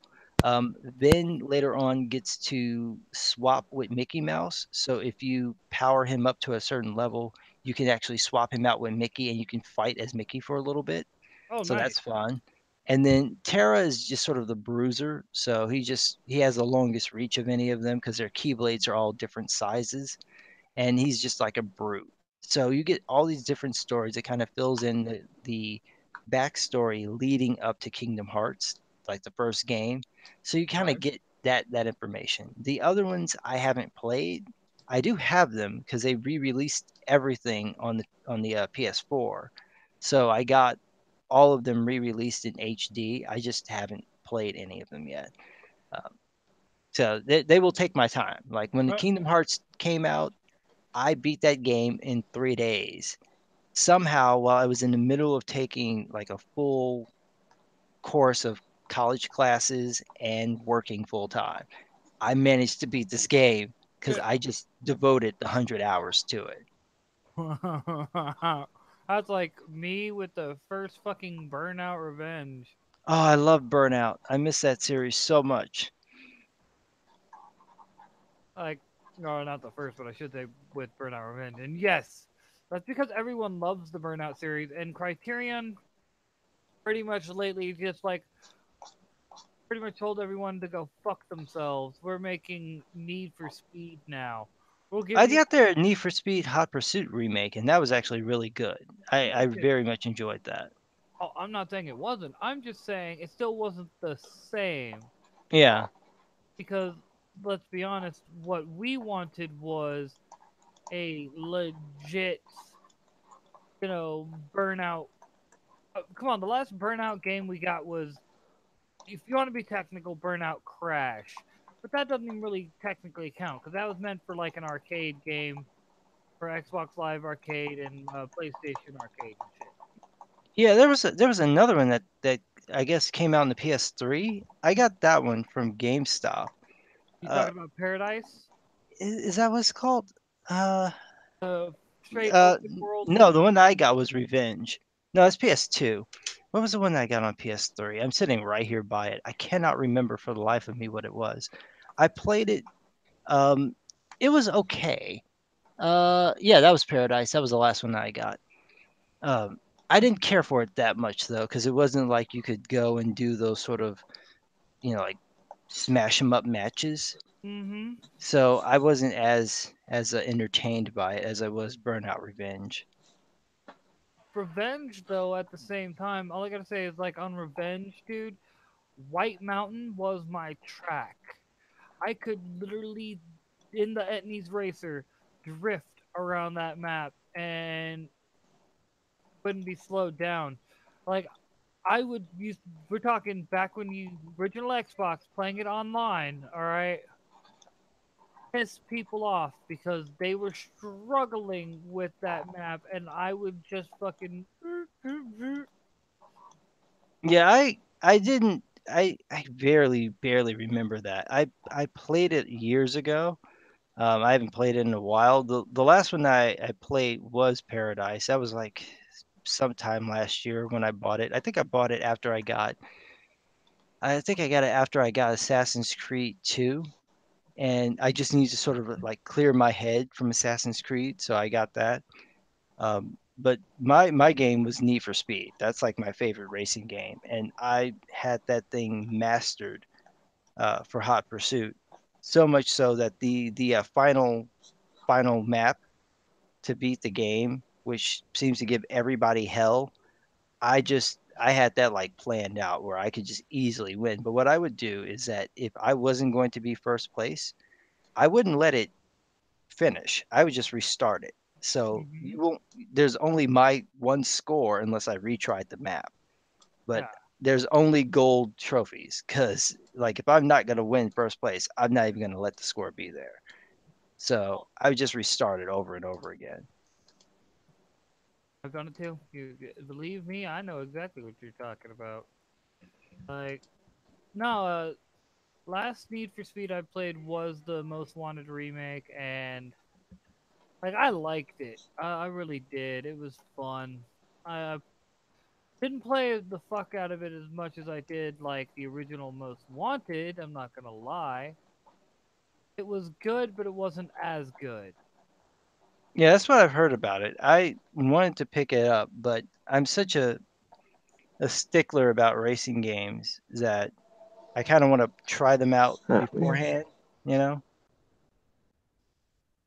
But like I said, it was fun. I just, I still stand by what I wanted was not a Need for Speed sequel. I wanted a Burnout sequel. Yeah, well, you want what you can't have. Ah, no, apparently. Like, motherfucker, dude. It's like me wanting a Naruto game that actually has real fighting mechanics. They finally got it for Dragon Ball. It just took 15 years for them to finally do it. And then I barely played the game. That part was on you. I didn't have much time, so I was doing temp work at the time, so my schedule was all wonky. And when I come home, I just I just didn't have the focus to be able to sit down and learn the mechanics of the game. And I had my favorite characters. I was like, I already know I'm playing as Gohan and Trunks. I already know that. It's so it's just gonna happen. And I was trying to sit there and learn the characters, and I just couldn't keep my eyes open. Was basically what the problem was. I was so exhausted from having to Mm. wake up so early that I just couldn't focus. So I just ended up letting it go. But I wanted them to do something like that with Naruto because the Ultimate Ninja games are just button mashers. There's no there's no actual skill involved. It's just timing to dodge attacks. So I wanted a little thought process to it. Make it more like Capcom or SNK. And they never did that. Gotcha.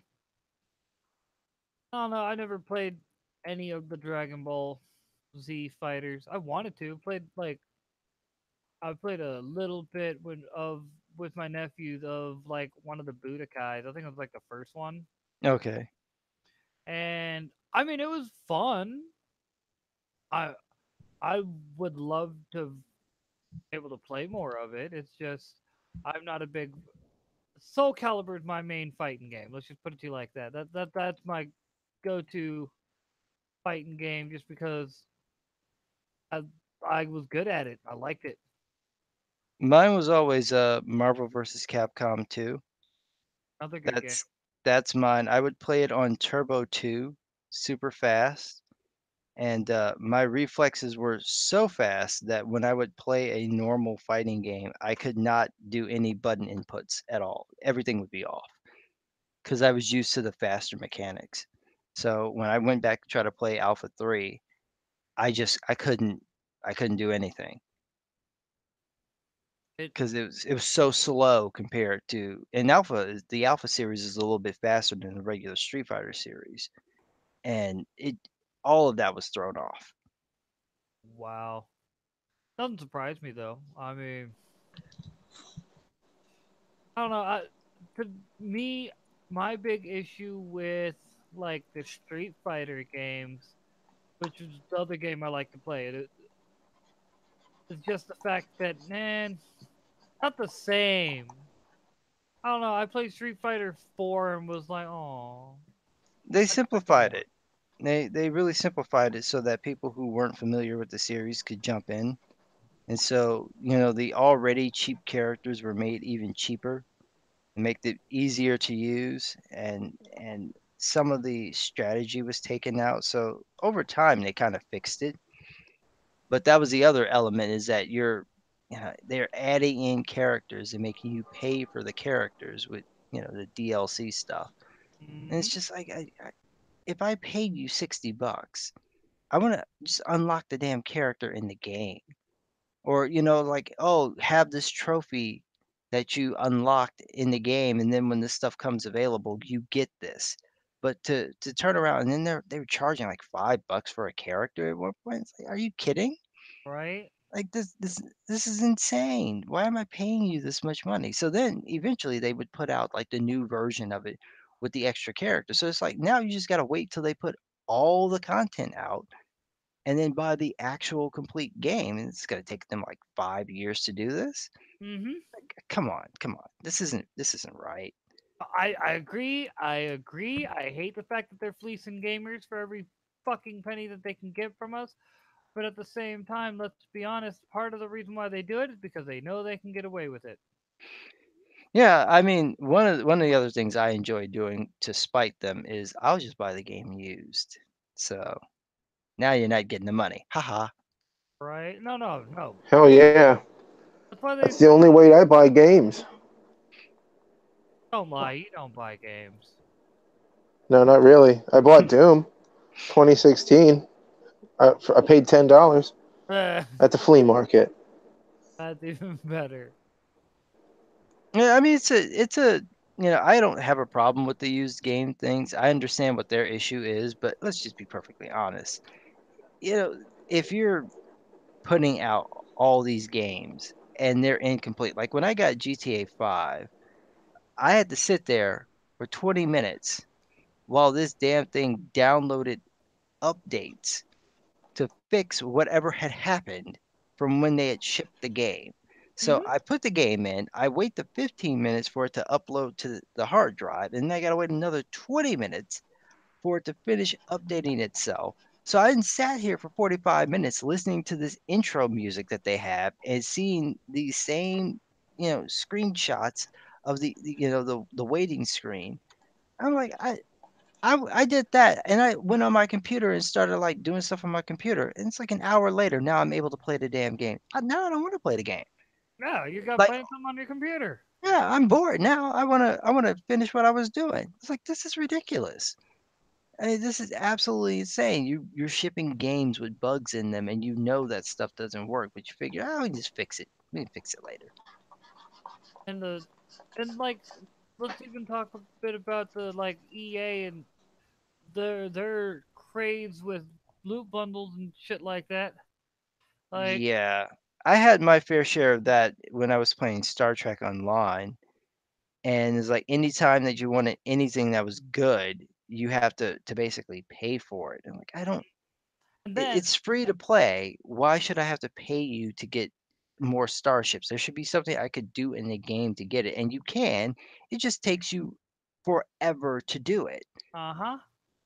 And although the point I was about to make is at the same time, the minute you get, you finally save up and get that item, oh, something even cooler is out.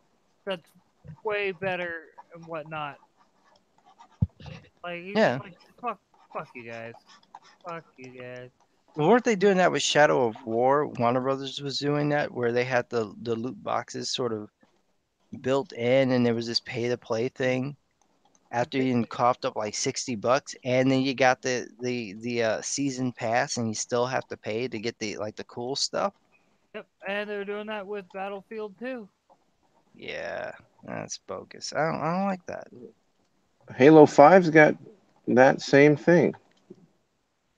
Mhm. I all do it. All the game companies do it now.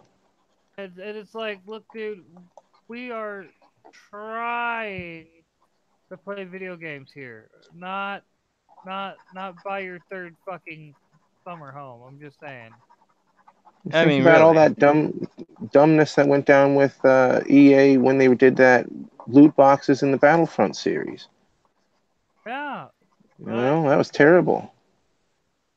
you can't say that. Oh well, we didn't know what was going on. We didn't know that was a bad idea. The internet was ablaze for like literally months about this, and you did not take the time, the 5 minutes required to find out what this latest internet fucking outrage mob is being caused by. 5 minutes. I'm calling bullshit on that. Oh, they knew. They knew. They just figured that no one will care. We'll do it.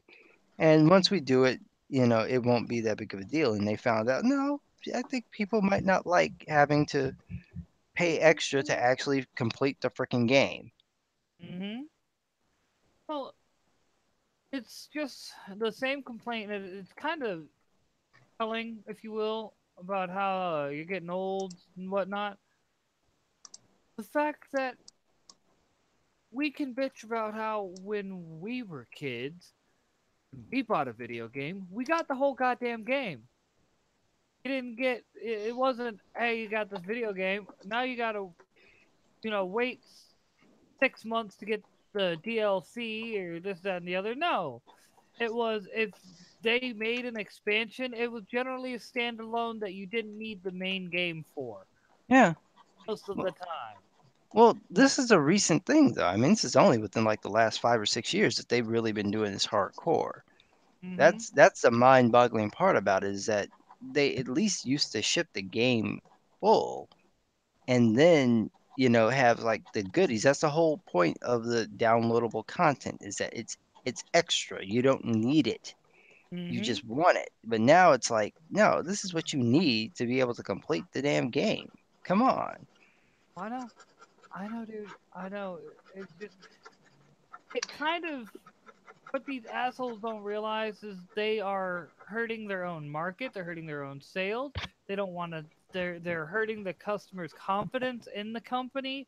Like this is not just a one-off situation where you're hurting, maybe a tech or something, by no, you're hurting the whole company. You're hurting your bottom line and the company. Am I getting through to you? Well, they're not thinking about it. I think what they expect is that people just go along with it, and eventually people are going to get tired of it. They're going to end up just screwing themselves over. I know they were trying the episodic thing. Telltale was doing that, and at first it was going okay, and then after a while, people are like, you know what? I'm kind of tired of waiting for the game a piece at a time. Like, Uh-huh. just give me the whole damn thing. That's why Telltale is no more. I mean, Well, that and they went SJW, and when you pull when you that, go when you get woke, you go broke. That's right? Well, that. it's my whole thought is on that is like they they act like, and don't take this the wrong way, dude. They act like every black person is has thinks exactly the same, has the exact same opinion and things like that. Like you're some monolithic group that can't think for yourself and needs your online internet saviors to tell you what to think. You Yeah, need well, that's typical of a lot of them. They tend to do that, and it's getting kind of to the point where even regular people who normally would fall for it are kind of going like, all right, come on. oh, it's like I got a talking because, like I said earlier, I'm at a friend's house and I got talking to him earlier when we went to the store. We got talking about memes, and I was like, "Yeah, but the minute they come for the memes, that's the minute the normies are gonna be like right there, lockstep with us. The SJWs aren't going to be the ones to get them. We are, because of the fact that you came for the memes, man. You came for the memes. Should have People known like their better. jokes, and they like to Exactly. be able to be sort of um, a little, edgy. They want to be a little counterculture at some point. And if you keep shutting people down, eventually they're gonna start to take it the wrong way, and you're gonna find yourself in a situation where you don't have as many allies as you think you would. Right. It reminds me of like the old expression, "Who made you the fun police?" Yeah. Man, who the fuck made you the fun police, man? We were we were having fun without you. Why'd you have to come up and tell us we're all bad people because we're all laughing? That was a black joke that I just made, and the black guy's not mad. Why are you mad? You know what I mean? Yeah, that's what's happened, and that's how it's happened in comics. That's how it's happened in the video game industry. It's even happened in comedy, which is just you just have to I, take a I step back and realize that you actually have comedians now. I'd have to apologize. Yeah, No. Hey, yeah, it's ridiculous. Cat Williams, man. Cat Williams is my spirit animal. Once again, he told a joke that somebody got offended by. Pretty much was calling out a heckler at his show, and like he's all like basically telling the dude, "No, I'm proud to be American. You may have your problems, but if that's the problem, you need to get out of here." La da da da da. And people were trying to say that he's being anti-Mexican and this, that, and the other, and it's like, oh, and he's a Cat Williams, have you watched his comedy specials? I he's mean, his he whole roasts shtick everybody. is being like this. Like, what are you upset about? Yeah, he roasts everybody. He don't care if you white, black, Mexican, Asian. Oh, if you catch his ire, he's roasting your ass. Yeah. And it's amazing that certain comedians will apologize, certain ones won't. I remember they got Bill Maher, and that one was funny because he was like, this is ridiculous, and he's basically, when it comes to the political correctness, he's on the side of the normal people of like, this is stupid. But he made his little joke. I'm gonna say the joke completely. So there's some senator who went on this show and was saying how he was just talking about what he would like his constituents to do. It's like, yeah, we're gonna have him out in the fields, doing work. And Bill Maher's like, out in the fields, Senator, I'm a house nigga. Yes. And the audience like kind of laughed and then they backed off of it. But I found it hilarious, right? And then the next time he's apologizing. He's apologizing for saying this. What are you apologizing for? It was funny. Exactly. Everybody got the joke, and if you had been black and you said it, nobody would have thought twice about it. Exactly. He like. I'm sorry, but that was a well placed joke because you could picture Bill Maher, being in that situation. Like, no, no, no, no, I work in the house. But what was even more ridiculous was that he went along with the apology thing, right? So he had, you know, professional jackass Michael Eric Dyson get on this show and run his big mouth and, throw out, you know, 45 syllable words to make himself sound intelligent when he really isn't saying anything.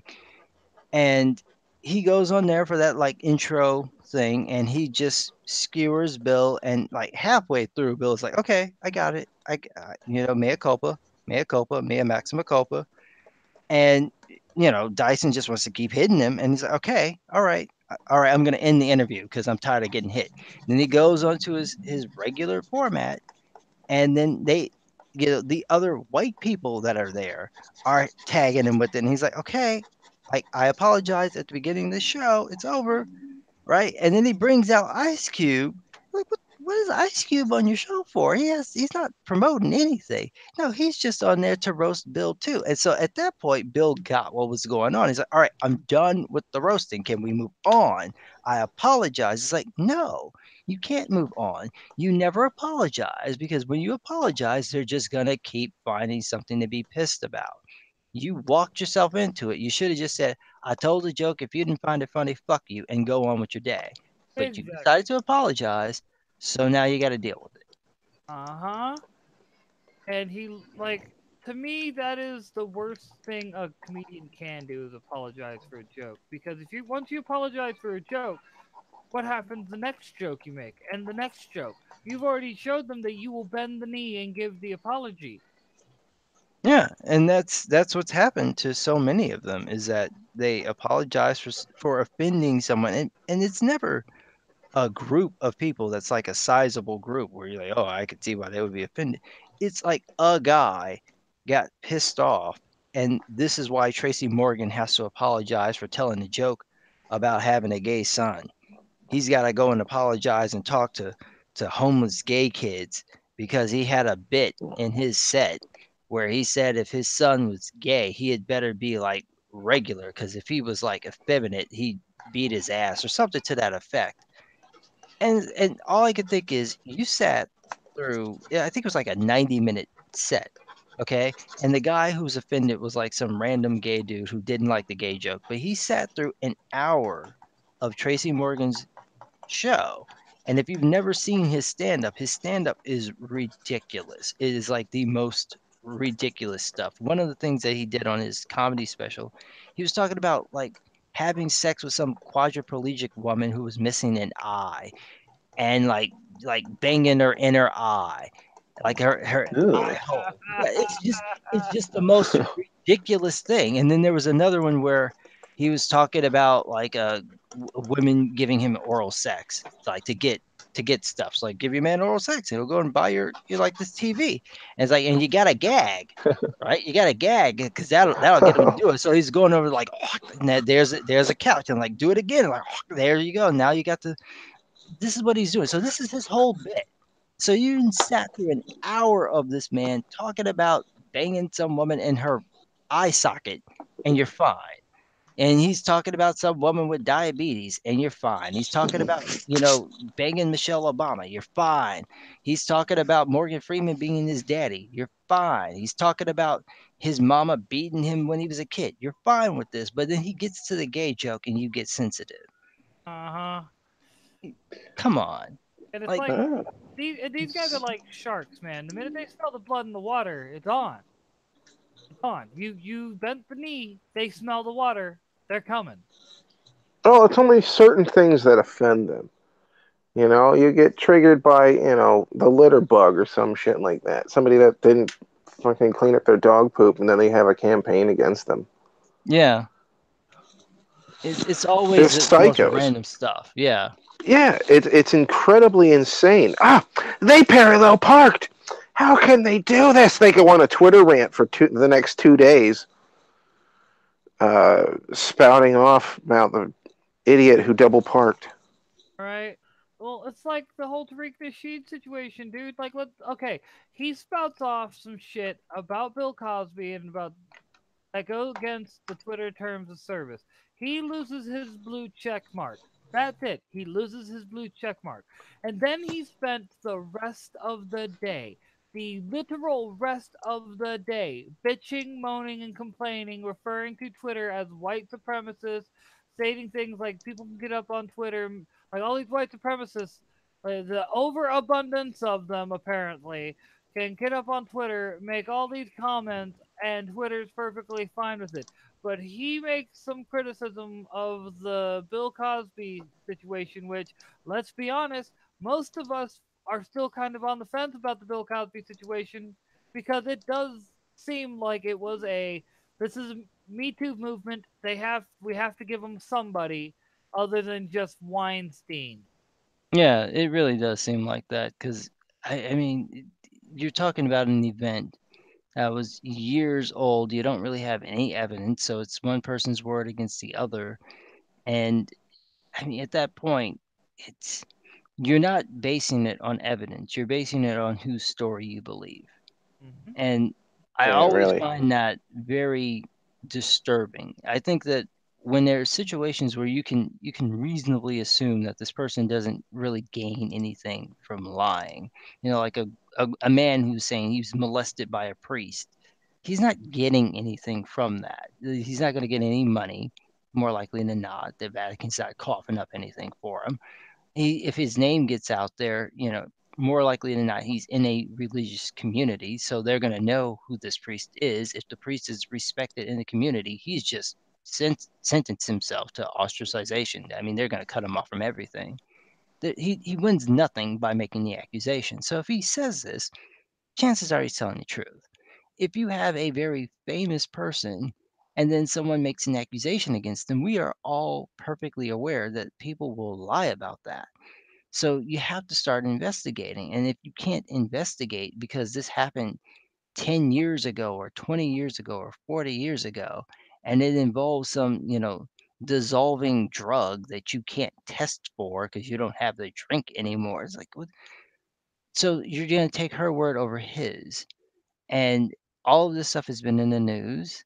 And what you're really going on is, well, does it sound like she believes what she says?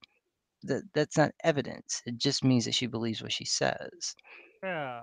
So I'm not saying that they're lying. I'm certainly with the number of people who are accusing him, some of them are probably lying.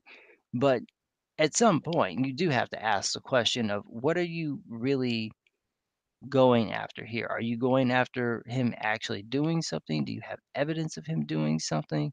Or are you just saying, well, enough people accused him, so he must be guilty? I think And that's literally what it was. yeah, I mean, in all probability, he's done what he's accused of, but you need more than just someone saying that he did it. That's where I start to have problems because when you start to loosen the process like that, it makes Mm-hmm. it very, very easy to throw out a false accusation against someone. And then what do? There's no way to prove that you didn't do it. No, I agree. And like my whole point that I was making though is the fact that Tariq Nasheed, like I said, bitched moaned and whined on Twitter until he was finally given back his blue check mark. And it's like, my whole point is one, they should have never done that. Now they've pretty much shown him that if he loses his blue check mark again, all he has to do, bitch, moan, and complain. All You know, Twitter. Hmm. All So Twitter. that's all I need to do in order to get a blue check mark? No, no, Hmm. no, no, no, no, no. See, the difference is you're white. You can't do that, and that's the point I made in that video. I pointed out, had you been white and you broke the TOS, talking about something you knew was a touchy subject, you knew may get you in trouble with Twitter, you wouldn't be able to bitch and moan all day, and then all of a sudden you're restored.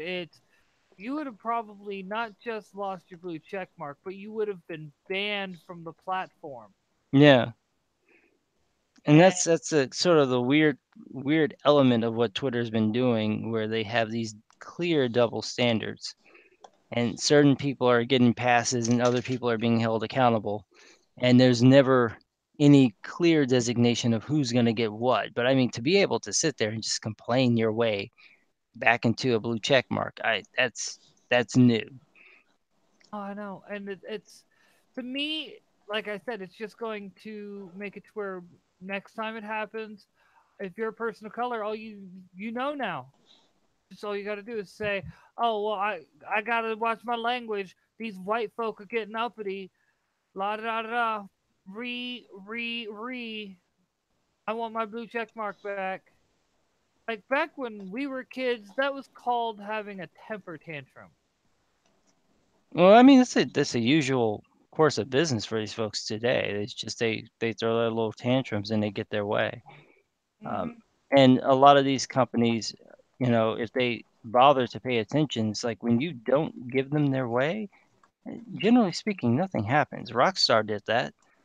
Feminists got all pissy about them having it, you being able to kill prostitutes in GTA 5, and they whined and complained about it, and Rockstar went, yeah, we don't care. And what happened? They continued to sell video games. I mean, all the feminists were able to do was to get, I think it was Target Australia to not carry the games. Like you didn't stop them from selling the game in Australia. You just made sure that Best Buy would get most of those sales. Yeah, Nice. and like the other thing that most people don't realize is when you give in to these whiners, you're pretty much signaling to them that, like I said before, that all they have to do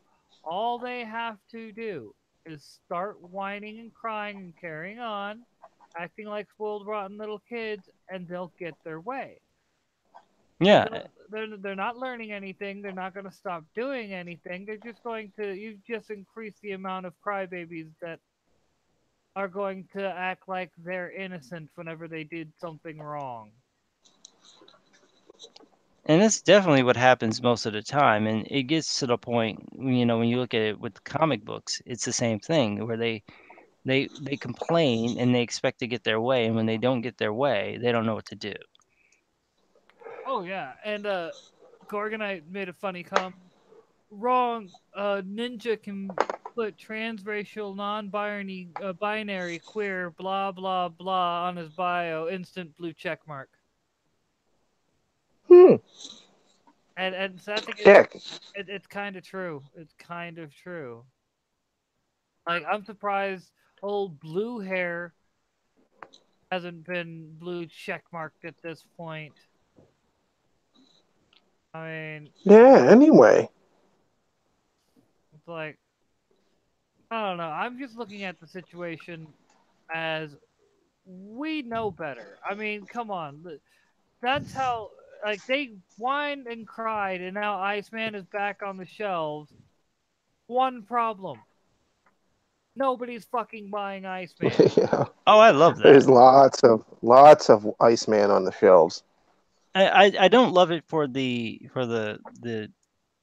stores that are stuck with them. I don't think that that's helpful.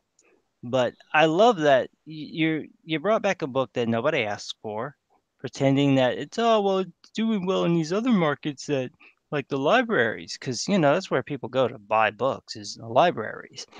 Yeah. So it's doing well there. It's not doing well anywhere else. So you bring it back and then you just watch it tank. Like nobody is buying this damn thing. And you overship the books. That's the other one that I really love. They overship the books. And at this point, the places are practically having to give them away. Hmm. And it's just, if there's ever any proof that this model, this strategy doesn't work, there you go. Is Well, you have to give away the freaking books because nobody wants them. yeah. Well, it's partly because they don't want to listen to the fans, but the fans like, you've been able to see Bobby Drake think for years. If Bobby Drake was gay, we would have known it by now.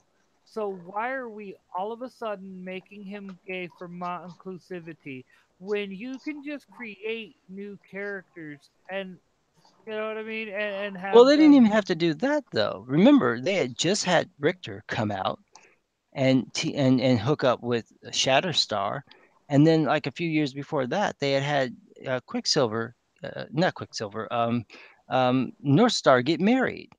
So what did you do with those couples? Why Yeah. don't they have their own books? Or, the ones that everybody's always thinking about, Wiccan and Hulkling, why don't you give them a book?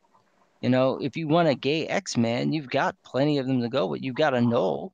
Why don't you give him a book? If you're that concerned, you have the characters, but instead you take Iceman and you turn him gay by having a telepath alter his mind, and then you hire the kitschiest gay writer you could find. I mean, just hire Phil Jimenez. Jesus Christ. Just go and get him and have him write the book. Don't give it to Cena Grace, and definitely don't give it to him again.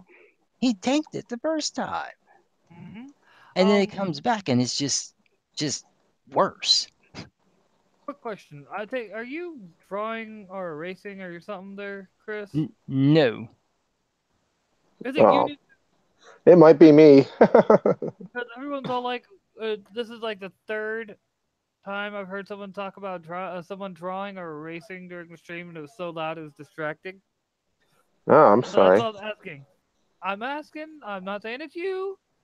That's why I was asking. I know No, Chris it's draws the it's it's hard to pick up anything extra on the noise canceling mic. So, uh, if I were drawing, you'd never be able to hear it.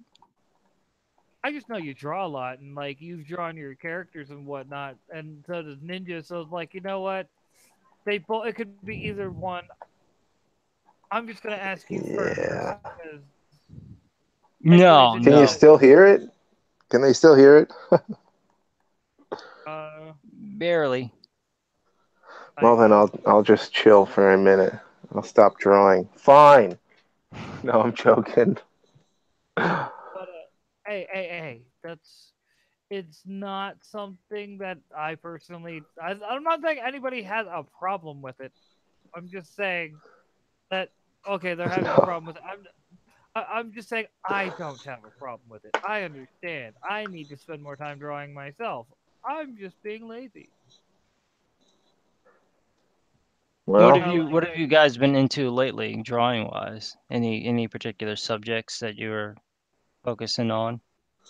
not really. I've like I'll be the first to admit I've been being lazy and have been looking at my script for my comic because I one I'm thinking about combining issues 1 and 2, maybe even 1, 2, and 3 for the IGG, but I still need to find an artist. So hmm. it's one of those. Once I cross that hurdle, then I'll get there. But I've been listening to a lot of the stuff with IGGs, and I'm hearing a lot of people's complaints that they're paying essentially for single issue of a comic that they can pick up for like $5, and I don't want that to be the case with mine. Well, when you're planning on putting it out as like how many pages? I'm gonna try to go for like 40, 50, have it be about 1 to 2 issues. I think that might actually work out a bit better, and then figure out some art stuff to go with it. Like, Well, I know in Europe they put out the comics as volumes, and they're basically like 40 to 50 pages long. I don't know what the prices are on them. I know when they import them over here, they import them as trades, and so they'll slap a $15 price tag on it just because. uh, I just like I know one thing I do know. Ninja's about to be doing an Ash can if the IGG goes well. Yeah, yeah, that's what I'm kind of working on a few things for Team Sport, hashtag Team Sport. Because yeah, if everything goes according to plan, I'll be doing the Ash can for the Indiegogo. Oh, Oh, cool. also, if you haven't Yeah, checked I out have to. Sporkman, Chris, if you haven't checked out Sporkman, you should check it out. It's definitely worth a read. It's Heck yeah, man. I have conventions and it's pretty fucking funny, dude. Okay, I'll have to look into it. Like, Oh yeah, yeah. Go check out. I can't drop any links at the moment because I'm not. I'm actually working off my phone, but oh. um, if Bob, if you want to drop the links for that Indiegogo or anything like that, I'm already in the process of doing it, there, guy. thank you so very much.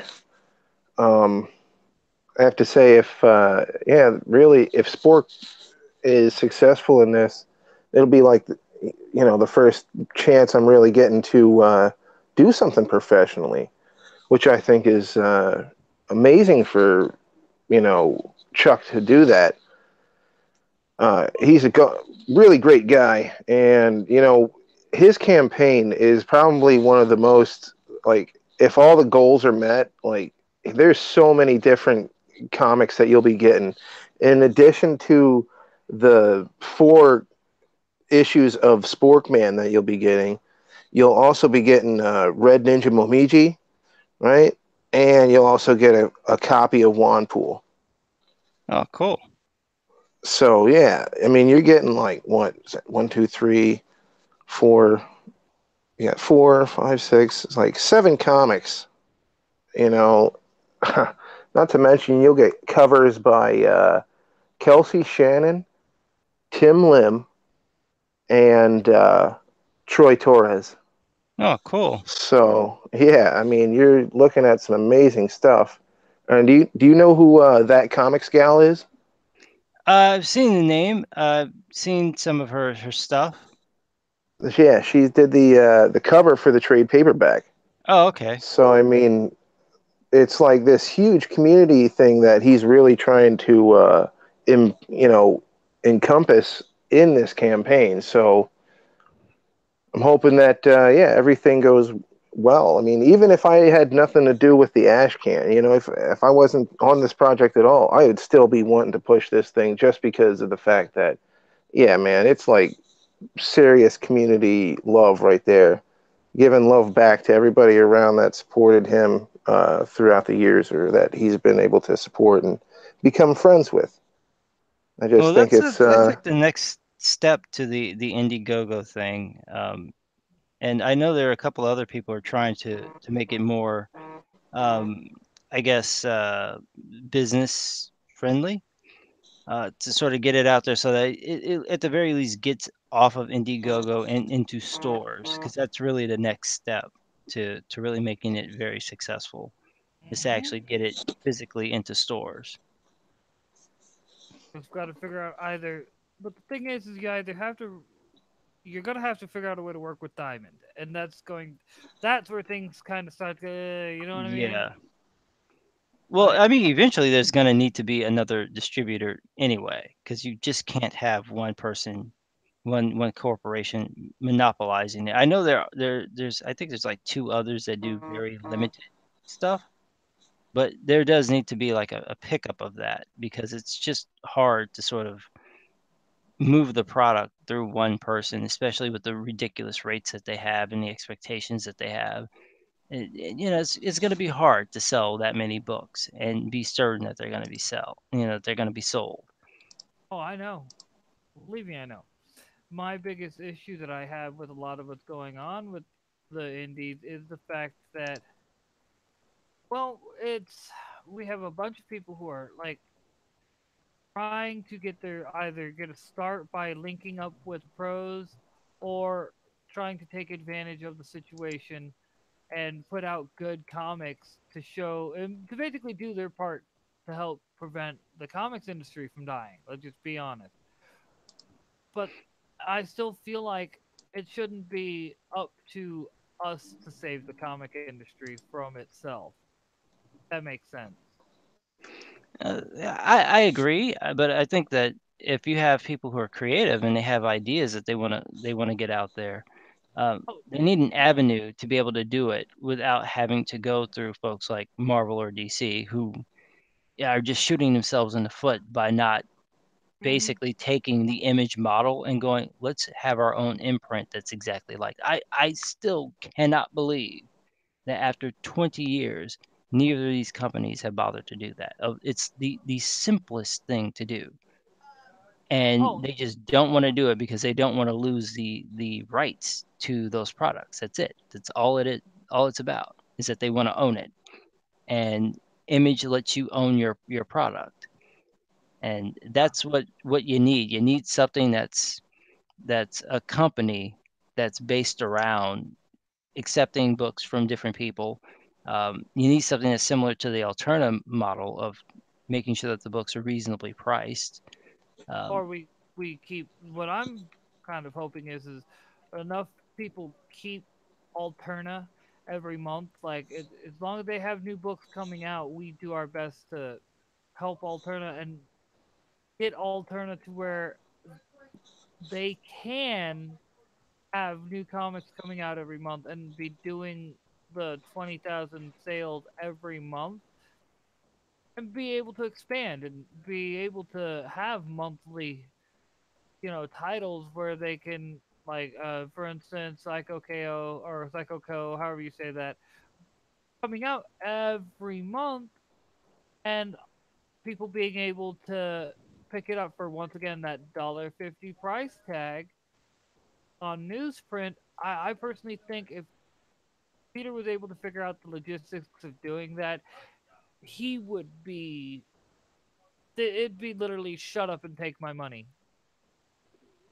yeah, I think part of it too is changing the business model altogether.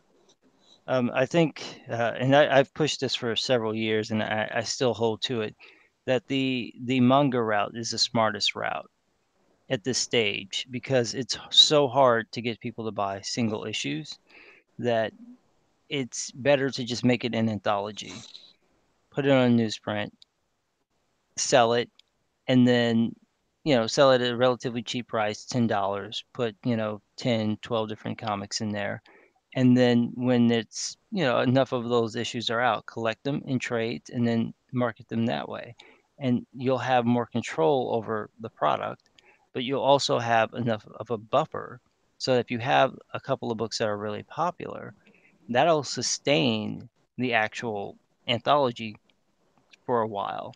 And And then help when you put the out the individual books, then you can see whether they can sell on their own merits.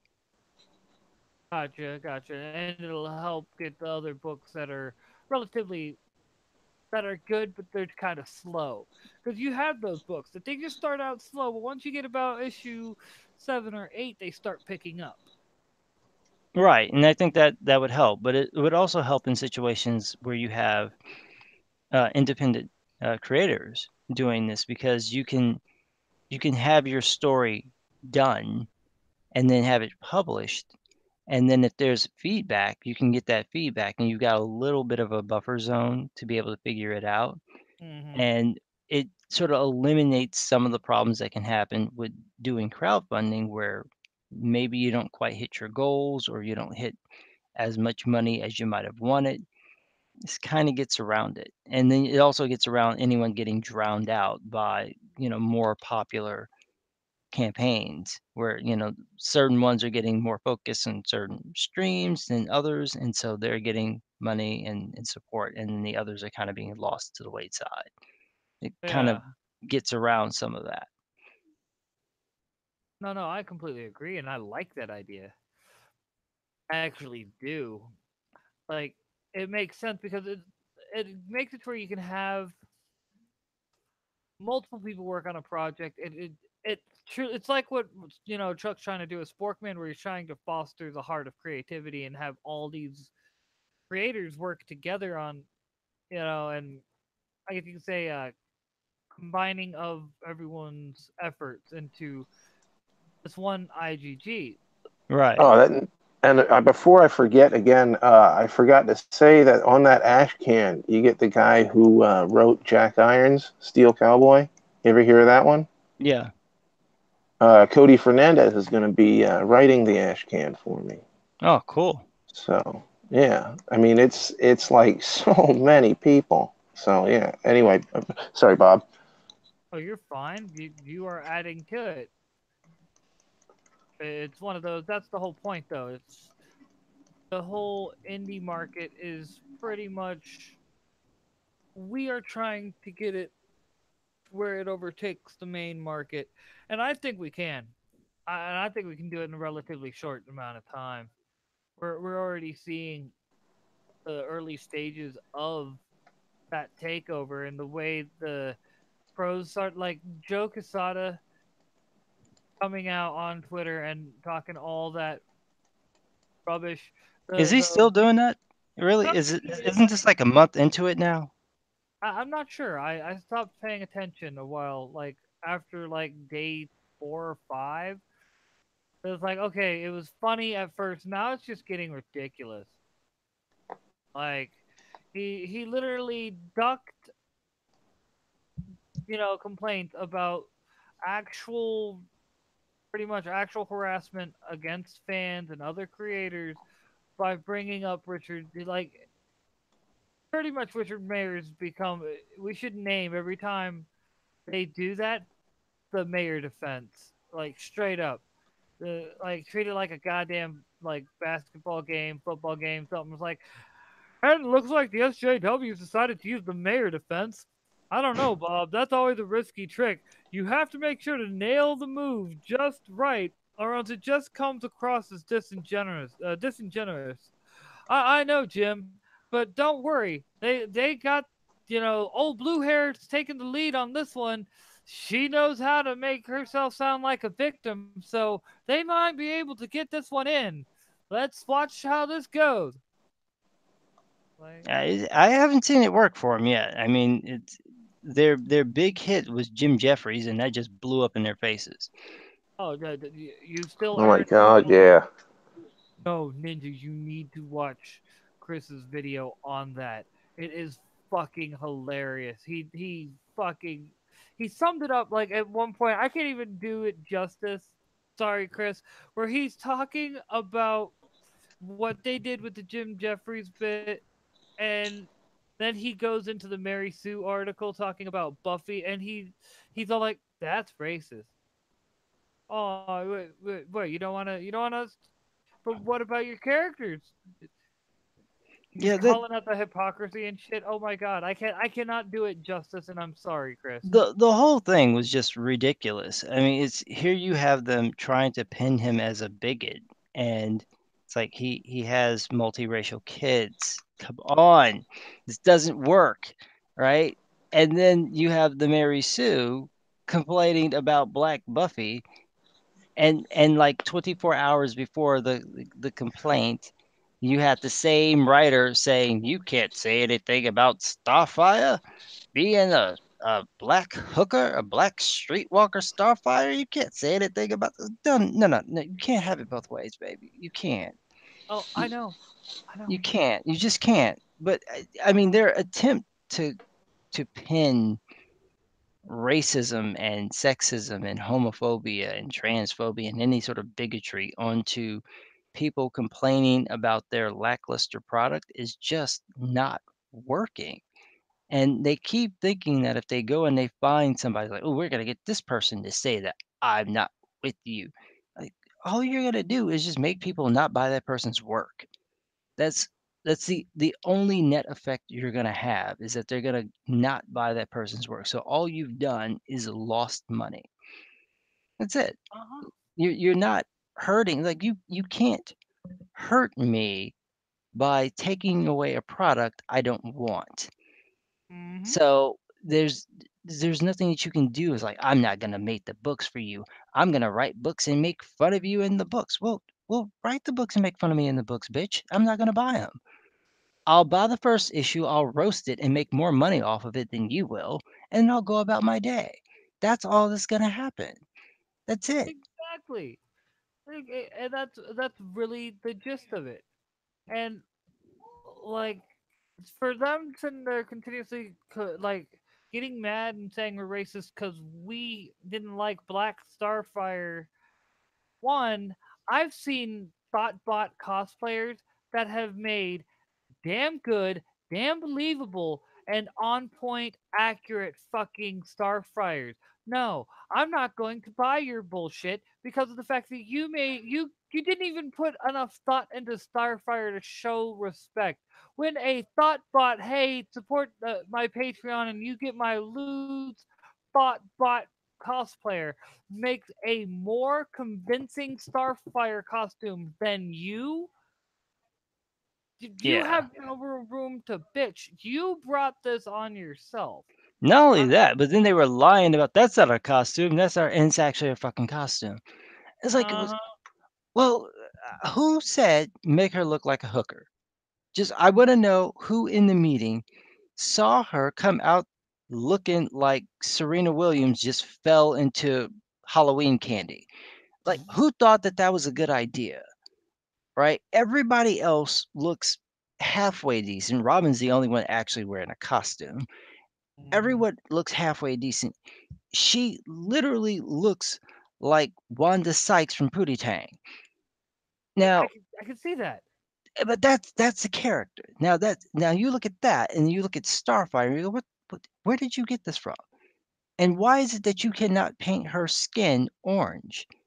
I mean, this is not the biggest budget ever. All you gotta do is use skin paint and paint her orange. You could have the black actress. I don't care. Just paint her. And the actress is pretty. She's gorgeous. And you got her looking like a hoe. Which Now, which to me, I've only seen her as Starfire. I haven't seen anything else with her in it. So it's like that whole outlook, the way she is and everything, just makes me be like, I'm she's good. I'm stunning. good. If you saw her on the street, you'd walk into traffic. I mean, your eyes would never avert. You could find the gayest gay man, he would still keep staring. She is absolutely gorgeous, and y'all done just uglied her up for no reason. It's like you didn't have to do that, and just at least put her in something that looks like take her out the fur jacket. Let's take her out the fur jacket. Can we do that? Take her Delete. out the fur jacket and the ugly Wanda, cocktail dress, and put her in like a cat suit. Can we do that? A little purple cat suit. Just go to Hot Topic or whatever cheap place they sell cat suits and buy one and get rid of the wig because the wig is not working. And Nope. just make her black and in a purple suit. We're done. Starfire. Right? Like Right. this, And the thing is the thought bots I've seen, they most of them didn't even bother with the orange skin. They just had the hair right, the costume right, same, black skin tone, still looked 100 times better and more like fucking Starfire than the bitchin' Titans. and it's like the minimal amount of effort to match it. And when you have cosplayers with no budget able to do it, you just have to ask how do you just completely miss this? And the same thing has happened a number of times with these shows, so it's not like it's the first time. But this Uh, is just one that it's just baffling that y'all got it that wrong. And you're looking at the fans like, well, you're all a bunch of racists because you don't like. No, it has nothing to do with uh, her race. She's just wrong. Like Gamora looks like Gamora. Actually, yeah, in the comic, she didn't have all that weird head. design. Yeah, they just added that in to make her look more alien, but they painted Zoe Saldana green. That was it. That's all you had to do. Just paint her green and give her a green wig, and you're done. And come on, it's Zoe Saldana. I mean, no one's going to sit there and be like, I can't sit. Like Zoe Saldana is the first woman to prove to me that green bitches are hot. Okay, and I'm a Star Trek guy, and I'm like, I can't do the green bitches thing. Zoe Saldana, okay, okay, I may have to rescind that statement. That, Even with the horns, the weird horn stuff that doesn't need to be there, because I don't understand why they did that. I'm so I don't. I gives no fucks. Oh, yeah, Ben. I didn't need the forehead accessories. I just didn't need that. Oh, I know, but I'm just saying, like Zoe Saldana is proof that you can have, like, make a beautiful actress look appropriate with very minimum work. That's Yeah, I mean, this isn't gonna break the budget to paint this woman orange. I'm just gonna be perfectly honest. I mean, you can go right now to Target and buy the Halloween paint and just lather it on her. And if you're that concerned about how much you've got to cover, again, cat suit, mm-hmm, cover her head to toe except for her face and hands. Done. yeah. Right? I mean, it's not that complicated, and it still messed it up. Oh, I know, Just I know. I but of mean, course, we can't complain about that. But y'all cast a black Buffy, and it's you changed Buffy? Oh my god! Oh god! Oh, you can't do and that. Our other saint Anita Sarkeesian even went. Oh, well, I never. How could you? You can't change her. She has to be a ditzy blonde. It's so important for her to be white because you can't. Oh, okay. I see. Now, when it's something you like, you don't want it changed. Fuck you. And Ninja, this is if you're available. This is a small glimpse of that episode, just a small glimpse. Uh, but no, and like the funny thing is, remember you were actually the last time you were on, we were talking about the Buffy the Vampire Slayer show, and you mentioned how you've never met any black Buffys anyway. Yeah, I don't know a single black girl who's named Buffy. It's Ambers, you know, sissies. What's a typically white girl name? You Tiffany. know, yeah, plenty of Tiffany's, Valerie's, just no Buffy's. Doesn't happen. I mean, if unless she's a Valley girl, I'm not buying it. Yeah, and that was the whole point of Buffy. She was supposed to make fun of Valley Girls. And real quick, Gorgonite Emissary. Yeah, what can I say? I've never been a big fan of green bitches, aside from like She-Hulk. But even then, that was more of Amazonian beauty than green skin. Well, that's not a woman. That's a man. That's a Now, man. That's a man who's in a very very physical relationship with Thor. Just sweaty, green, I don't slobbering want to think relationship. about it. I don't even want to think about it. They destroyed fucking. They took She-Hulk, which was like her whole thing was is she didn't need no man. She was strong. La da da da da. Mm-mm. Now they turned her into a man, Exactly. and now she's more muscular than Thor, which is just unimaginable. Right. And boy, is he just like ready to be the power bottom. I just I know, I know, I know. The images I had to slaughter pigs to get them out of my head. I'm not trying to get them back in.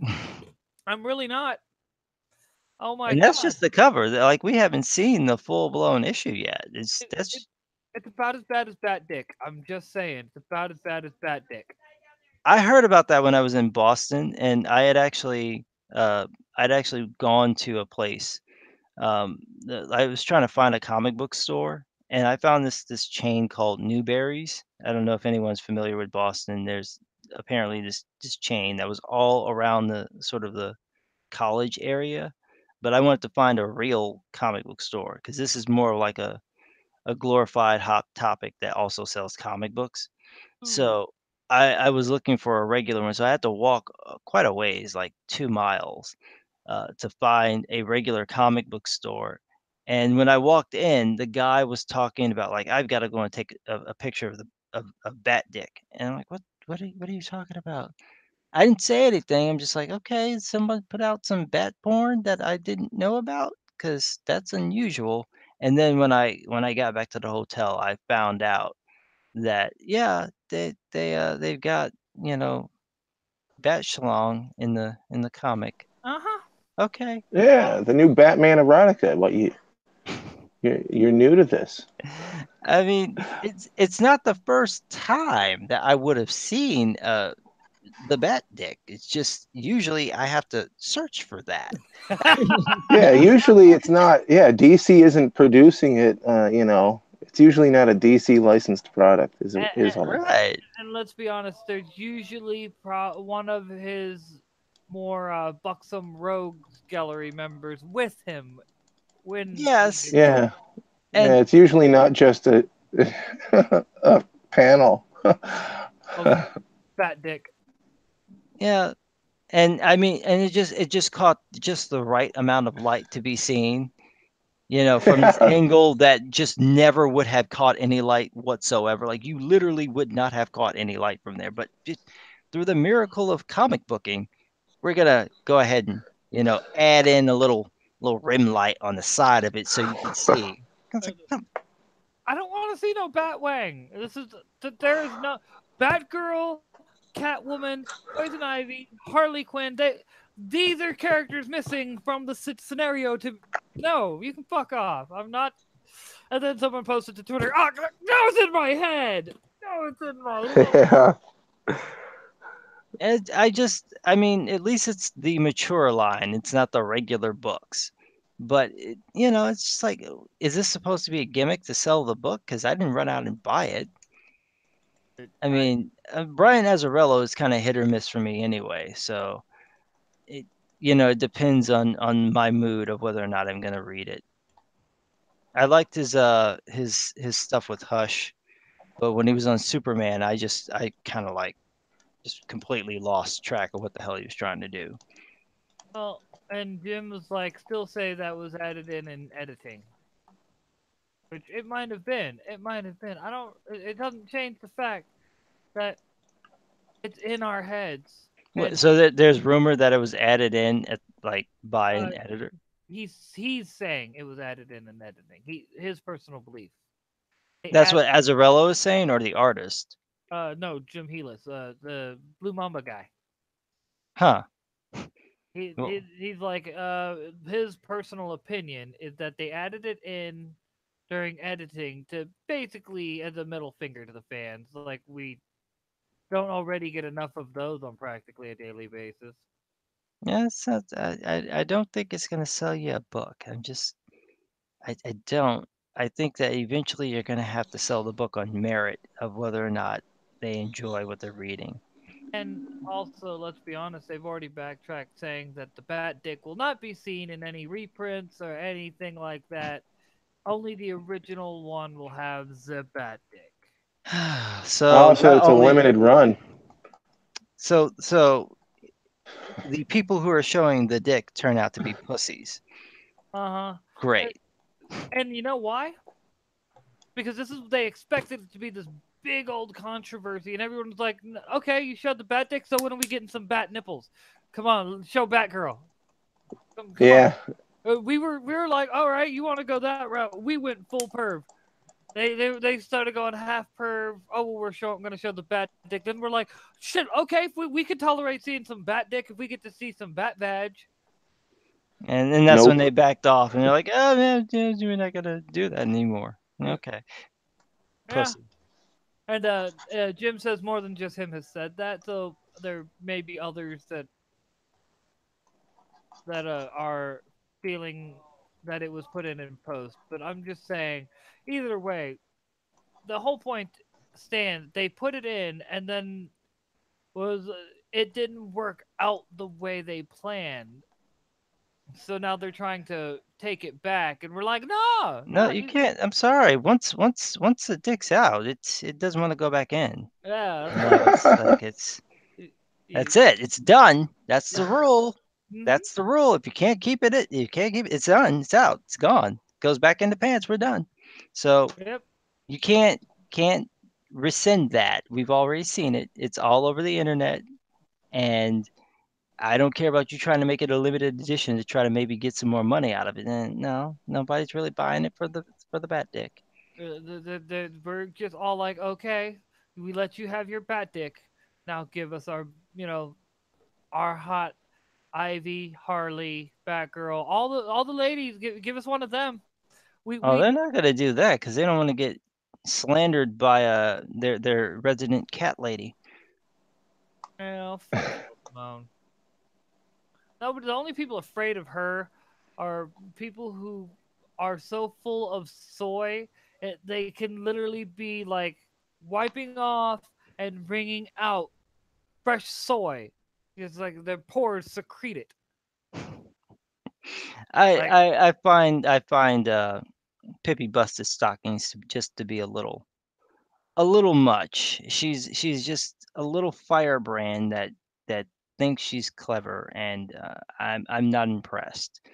I've never really been that impressed by her work. I've heard good things about I think it was like the Secret Six that Sinister Six that she worked on, or which one was it? Something with six. It'll come to me. But I've never been that impressed by what she's done. But she's managed to carve out her little niche in DC. She's scared them shitless, so they won't really let her go. well, I still stand by the only thing she's really known for, the thing she got known for was, women in dumpsters, which anyone who knows their comics immediately goes, "Wait, that only happened once. Why are you making it a big deal?" And then you see that she makes comics, and it's like, "Oh, well, that explains everything." And then just Yeah. can this is why we can't have nice things. This is literally de facto the reason why we can't have nice things. Yeah, Not it's be- definitely reached that point, and I'm sure that DC Comics is probably a little bit tired of her. I mean, they aren't exactly giving her the best books, so well, I think they keep at this point are just hoping that after her Plastic Man run, she will just go away. no, it's not And gonna happen. all right, She's gonna cling to that job until whoever is still helping her keep it dies. oh yeah, and Gail can Gorgonite. I'm sorry in chat. Gail can go complain about the bat vag all the way to the nearest McDonald's. That's great. That is. Oh, thank you, internet. This is why we love the internet. Pure and simple, because it's true. Nobody gives a shit about what Gail Simone says. The only reason why they give a shit about it is because of the fact that they're afraid that if they don't put enough quote unquote care into it, they the same people that you know thinks that Gail Simone's opinion matters are going to come after them, and it's like you're talking about a bunch of people who pretty much consume soy and bitch in their vlogs about how the guy at Starbucks isn't gay because of the fact that he turned your upteenth advancement was turned down. Yeah, they've got their own little set of problems. I know she's got her crowd that sort of bolsters her, so she feels kind of important.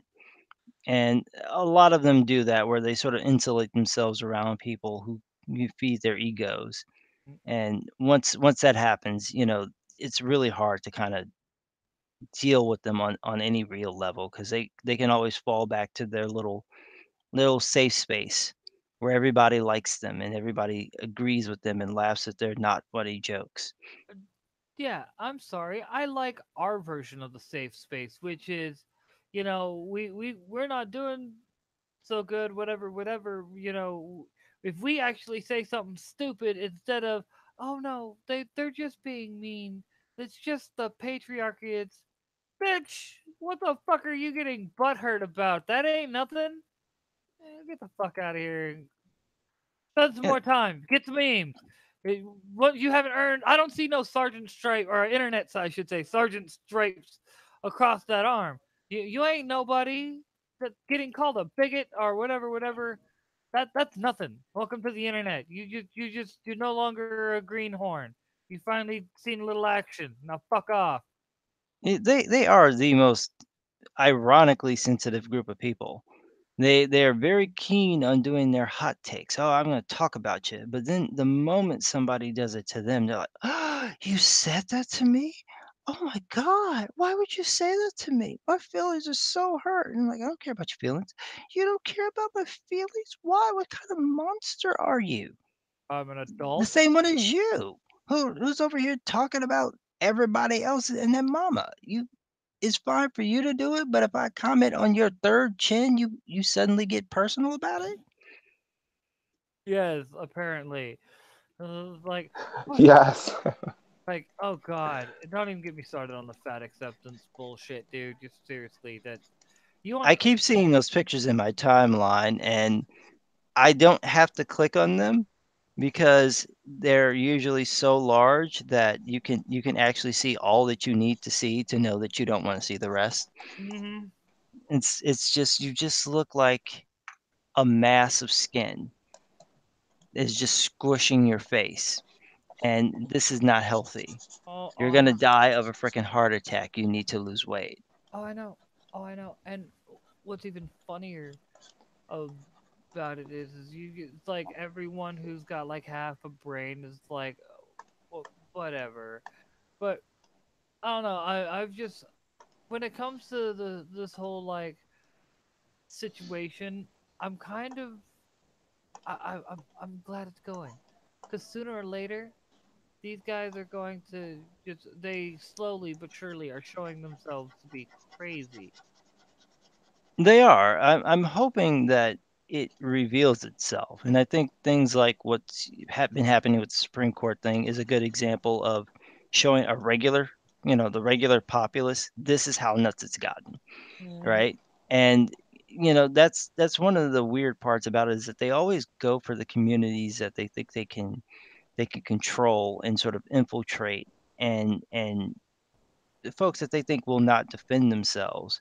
And they keep picking these geek communities, assuming that everybody's gonna roll over. And it's like you don't understand. You pick on gamers. These are the most competitive people on the face of the planet. You just challenge them to a duel. They're gonna make it their point to beat you. That's all they're gonna do, and that's exactly what happened. Now there's like, well, Gamergate lost. Not really. I mean, these people are putting the games out, but you got to look at how timid they're being about doing it. When they get to the sort of politically correct nonsense, they're if they dare to make it prominent, they kind of do it with the expectation of, yeah, this game's probably going to bomb. And when they think that it isn't going to bomb, like what happened with Battlefield, they find out real soon nobody's Uh-huh. buying it, Uh-huh. right?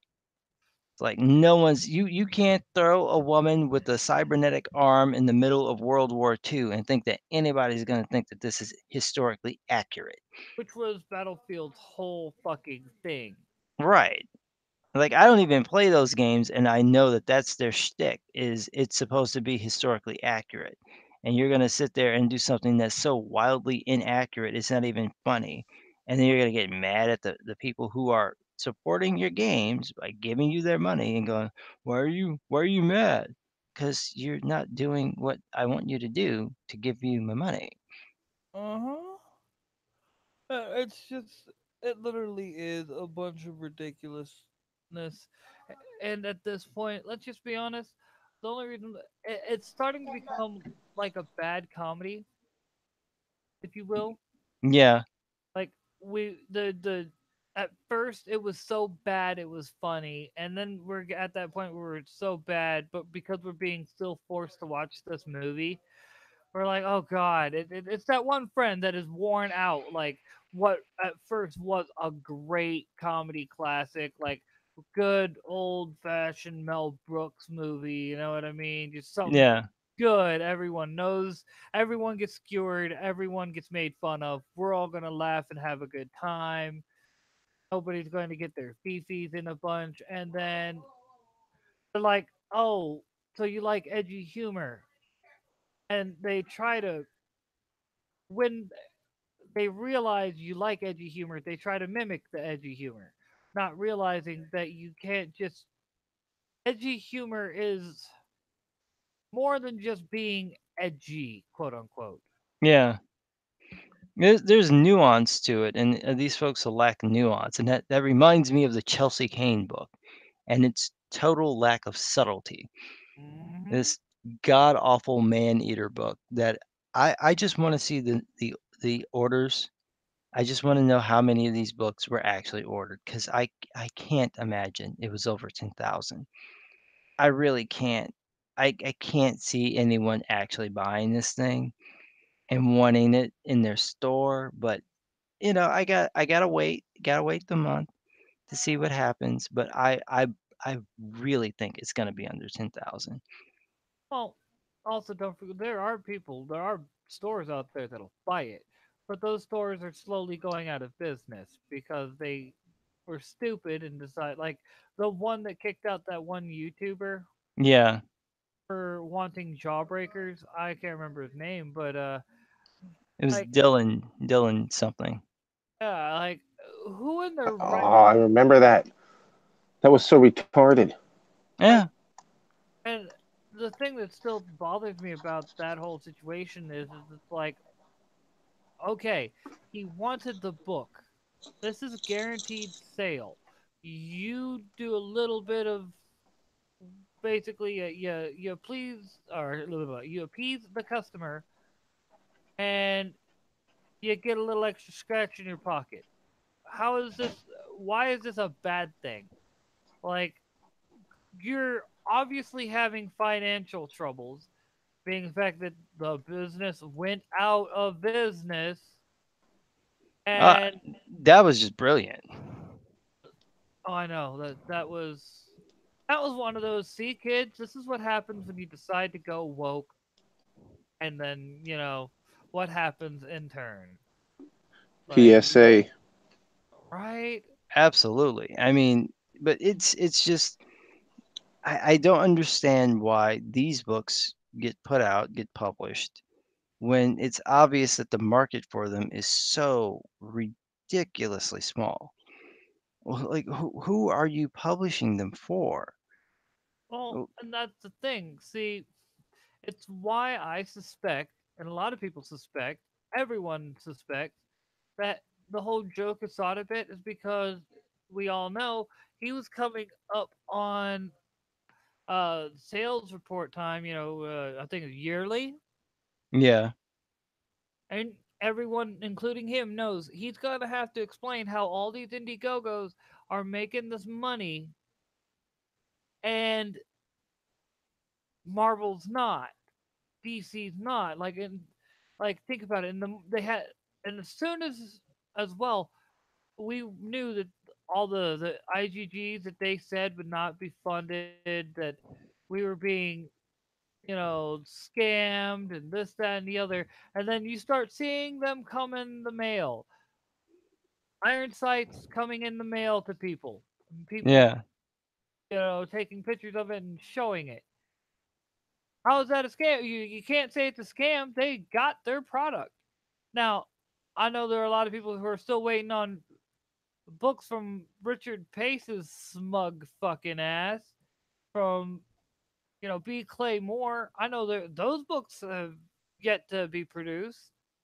Where are them? Why are you so worried about our side when you guys can't even fund your fucking IGGs and Kickstarters? Or because when you did, you abused them, and now, according to the site's rules, you are no longer ineligible, or you are ineligible. Sorry. Well, they're doing it because they thought it would actually be a valid argument, and they would have had some way to actually have that have merit if these books never arrived, right? Hmm. That was their goal was sort of, well, these people can't put up or shut up, so we can talk about them. That'd be it. And then people started making books, and then went, oh well, you're not going to be able to get anyone to fund it. And then they get funded well beyond what anybody imagined, and they're like, well, you're not going to be able to deliver it. And if they deliver it, that's it. Now the only other option they have is, well, the books are bad. And I remember, I think it was Gail Simone was like, trashing Jawbreakers. Like, excuse me, you really haven't read anything that DNC has written recently. Like So the one comic that she's trying to say is the proof. It's like one, it was a hell of a lot more interesting of a concept than what anything you've come up with. Two, it was something done by a fan that was an artist, not a professional letterer. He just wrote the story. And three, most people thought that was a pretty fucking damn good concept and immediately went, see, at least that book would have subverted expectations. It would have given us something to actually go, huh. It would have taken everyone off guard because everyone would have thought that Riri Williams was this character that they were bringing in. They would never do anything interesting with her, and then all of a sudden that would be an interesting thing to do with her.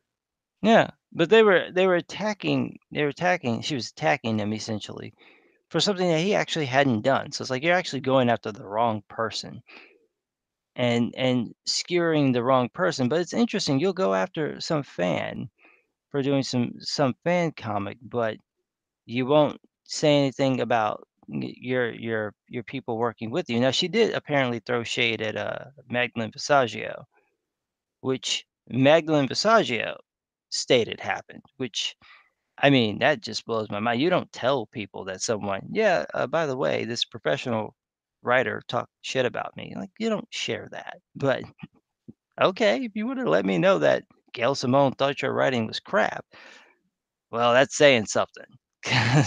Well, Because, that's not really saying much.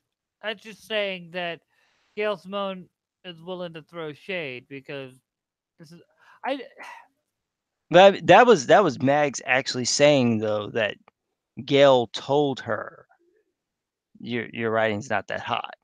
So for you to share that is just bizarre. Like, oh yeah, by the way, this other person told me that my writing sucks. I'd keep that to myself. Just right. That'd just be me. I'd keep that to when people are already saying you can't write. I wouldn't go and find someone else whose writing is kind of questionable who goes, yeah, you suck. Because if they think you suck, you probably suck. You Mm. know, it's like that's not smart. But I mean, this is a group of people that you're dealing with.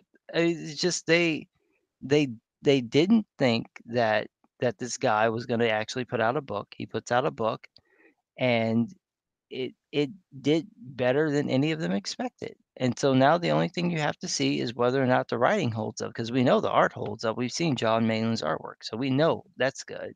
We've seen Brett Smith's coloring, we know that's good. So come on. He's the only one that you gotta see hold up, and all he has to do is like hit 90s level writing. He doesn't even have to be like award-winning level. He just has to hit run-of-the-mill 90s level writing, and he will be better than most of the people who are being published by Marvel and DC right now. That's a Hmm. problem. That's exactly the problem. And like I was saying with the whole like Gail Simone bit, pretty much you said it for me is the fact that Gail Simone's not even that good of a writer, not even that good, and she's saying writing worse, and then talking about Richard Mayer's writing, which, like I said, if the little bit, like I said, was written by him, the that she was trying to be like, oh, this is proof his book is gonna suck. No, that's proof that his book is actually going to be full of interesting ideas. Because the whole little skit thing, like I said, was full of interesting ideas. Why? And let's be honest, like I said, the whole original start of this, these are just a bunch of people who know their jobs are in jeopardy. They know they've been running off fans. They've been treating fans poorly. They've been treating everyone poorly, and the only people that may or may not be able to help them out are even getting sick of their shit because of the fact that they are being put in situations, i.e., uh, the whole, like I said, Joe Quesada Jr. with Marvel. He knows. he knows that's not their asses that's on the line. The higher ups are going to look at Joe and be like, "You're the one who's been in the business for so long. You know this shit ain't going to sell. Why are you trying to sell it?" Well, we tested it. Nah, you didn't test this shit. Because if you tested this shit, you would know average customers didn't want to buy this shit. This is too much social justice for them. You led with your politics, didn't you? Yeah, that's what we thought. Bye. I don't You know did. if they would let him go. That's one of the problems that I'm seeing is that, the people who are at the higher echelons there, they agree with the politics. So at the end of the day, the business might move them to make them make different decisions, but most of them are driven by that political need. And I just think that it's the wrong approach when you're trying to get across certain concepts. The easiest way to get it across is to make it as familiar as possible to the people who are more likely to buy the product. So you take something like, oh, we want to have more gay characters. Well, one of your problems is that the majority of the population isn't gay. So it's really hard to explain how, a fourth of your characters or a third of your characters are gay. That's just improbable. But the other is, if you're going to do that, make that character as run of the mill as humanly possible. The only thing that should be different about them is that they're gay. Everything else about them should be absolutely familiar. You turn them into Luke Skywalker, and then you have the one difference be he's attracted to Han, not Leia. That's it. And it doesn't and then it doesn't change the story at all. It's exactly the same with the exception that he's got the hots for Han. That's it. Everything else would happen exactly the same. That's what you do, and if you do that, most of the people will follow along because you have an interesting character. It's not about his sexuality, it's about who he is as a character that will get them in, but they don't think like this, so you get Iceman. Oh yeah, and I just realized it's practically 8 o'clock, so we should be wrapping this up. I'm so sorry. I did not mean to actually go that long. We were just getting into good conversation. No, it's fine. No, no, man. I don't mind. I had to pop in and out, so it's kind of like, being a single father to do that. Oh yeah, but the point I was making though is Chris does have a life of his own. Remember, you got a job and everything. Yeah, it's a weekend though, so Gotcha. Yeah, and it's the and weekend. I actually had a bunch of days off because I was for my job, we were in Boston for a while, and so I essentially worked 6 days instead of 5. So when we came back, I kinda got like a 3-day vacation. It's actually thrown me off because all day yesterday, I kept thinking it was Tuesday. For whatever reason, I just was absolutely certain it was Tuesday. Wow. Damn. Yeah, that's bad. I'm pretty sure yesterday was Friday. Oh, it was. It was, but I just had my head was convinced it was Tuesday. That's hilarious. That's when you know you've been working too much. Well, when I got to Boston, that was when they had that really crazy rain that was happening last Tuesday there. So when I went to get on the plane, my plane was delayed. So I was supposed I think I was supposed to leave at like 10:50 Central Time, and Uh huh. we didn't leave until 1:40 Central Time. So I had to sit in the airport for 2 hours, and then they let us on the plane, and then we got to sit on the plane for like an hour, just sitting there on the tarmac because we couldn't go anywhere. And like, the guy was like, "Well, if we known you'd be sitting here for an hour, we wouldn't have even boarded the plane." So I had to sit on the plane. I don't like flying, and I'm afraid of heights. And then when we took off, it was kind of choppy, and there were still clouds in the area when we got to Boston. So it wasn't the most pleasant flight. It was very bumpy, and I could feel every little knock. And then when I got there, they're an hour ahead, but it felt like 2 hours ahead. So the whole time I'm looking at my watch, I know Chicago time, it's 3 o'clock. Boston time, it's 4 o'clock, but I feel like it's 5 o'clock. And that never changed the whole 6 days. So I was convinced we were an hour ahead of what we were supposed to be. And then when I get back to Chicago, now I think I'm like 2 hours behind. So it's like noon, but it feels like, you know, 10 o'clock in the morning. I was just so thrown off, absolutely thrown off. And it just lasted the entire time. So then I get to work and I'm like, oh, I get to work on Thursday because I've had all those days off from Sunday to Wednesday. And Thursday I knew it was Thursday, but Friday just my head just said it's Tuesday. Second day of you being at work. So it must be Tuesday and just wouldn't go away. That's funny. Yeah, this is why I don't like traveling that much. Is because stuff like that happens and it threw off my internal clock, so I couldn't fall asleep properly either. Well, just wow. Let's see. No, no, I've. It's one of those because I've traveled so much. I can't really relate. I from Germany to here didn't throw me off. From moving around the country, it hasn't. On the rare occasion that I have moved other places, it has never thrown me off. And the thing that surprises me the most is the fact that we're in the same time zone, Chris, because I'm like, I got thinking about that too. It's like I'm not. Most of everyone that I stream with are all on the East Coast for the most part. Yeah. So I've gotten so used to posting the times Eastern time just to be easy on them. And then Yeah. you're like, so when you're like, oh yeah, it's 5 o'clock my time. It's like, wait, yeah, Chicago is in the same time zone. Should have just told them 5. Yeah, I Yeah. it's very weird, and I know a couple of people. They're also in the Pacific time zone, so it's that one can be a little weird as well. I think there's one guy, Mike Miller. He live streams from Hawaii, Mm-hmm. so it's like he's live streaming. It's the middle of the day. Everybody else, you can hear them like barely able to stay awake. Mm-hmm. Except for Edwin when he's in the stream, but he's also in Hawaii. Yeah, Yeah. that's a place I'd like to go, but I don't want to do that Uh, ridiculous flight. I don't want to go to Hawaii. Fuck all that. Too much heat, too much sun, too much all the things I avoid. I don't mind the heat. I mean, being from Chicago, I'm used to the two seasons that we have, which is summer and winter. Um, we don't really have springs or falls.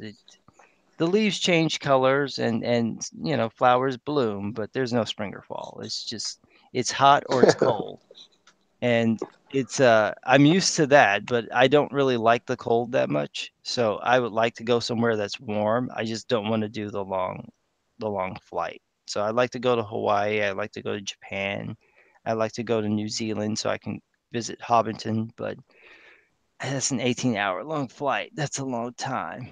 Oh, dude, no, no. I'm just like, I'm right there with you on going to Japan, but uh, I I'm right there with you going to volcanoes. Nope, nope.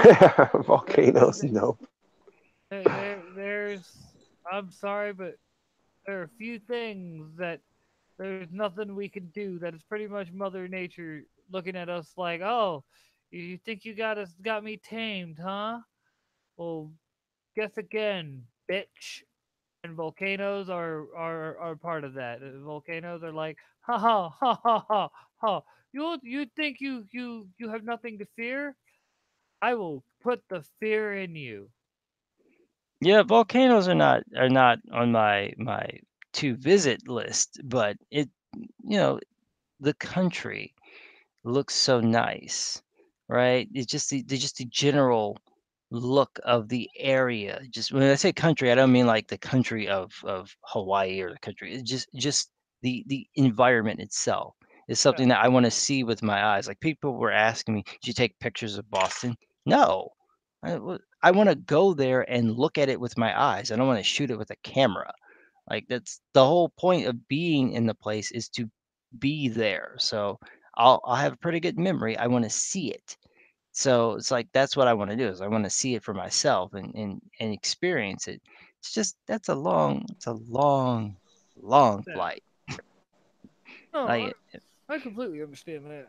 if I'm losing my mind on a 3 hour flight, from Boston, and I was getting antsy like an hour into it, like okay, I got to get off this plane. And by that time, like by the time we landed, I was so happy to be on the ground. I'm like, I don't care that it's cold. I don't care that it smells like brine everywhere. I got to get off this freaking Yeah. plane.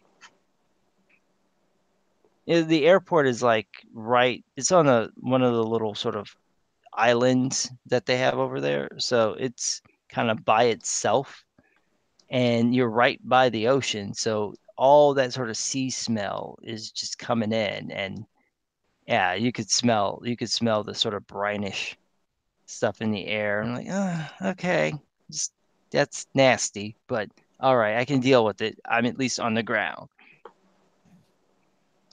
That's funny. Maybe it's years in the Boy Scouts. I don't have any issue with height. Like, okay, let me rephrase that. I have no issue with heights as long as proper precautions are being taken, and you're not just like I saw. Oh, what's it? Just a Girl is the name of the account on Twitter. The lady who did the initial basically placing bets for when Comic Pros come out. The announcement of comics, and Scott Schneider was at the top of the list with the high, like the lowest. Oh yeah, yeah. And then he comes out that day. It's like motherfucker, you were you? Well, Inside he saw the information. list. He saw the list. So that was the other thing is that he actually said that he saw that list and just decided to do it because of that. Like you know that doesn't help his argument any though. That's the thing. Yeah. Like it, so you saw the list. You do realize that just makes everyone want to make fun of you even more now because you saw the list and then came out an announcement of it. It's like couldn't have just shut up and let us have our joke, and then we wouldn't have messed with you. It would have just had you not said anything. You would have gone up in the standing as less likely to talk about Comicsgate. Well, he had gotten that flack from the chief damsel in distress, Heather Antos. She had given him some sort of trouble. I forget what was the reason she said something to him, but it was effectively, how come you weren't talking about this particular issue? And he had to remind her that, it's like I was gone because it was, my kids started school. So God forbid that a father take time to make sure that his kids get to school when they start school. No, he should be on Twitter, defending her. And because he had the temerity, and she actually said, "I'm really disappointed in you." After he says that the reason he's not on Twitter is because he was taking his kids to the first day of school, and you're disappointed in him. Who are you, his mom? Like, what the fuck is wrong with you?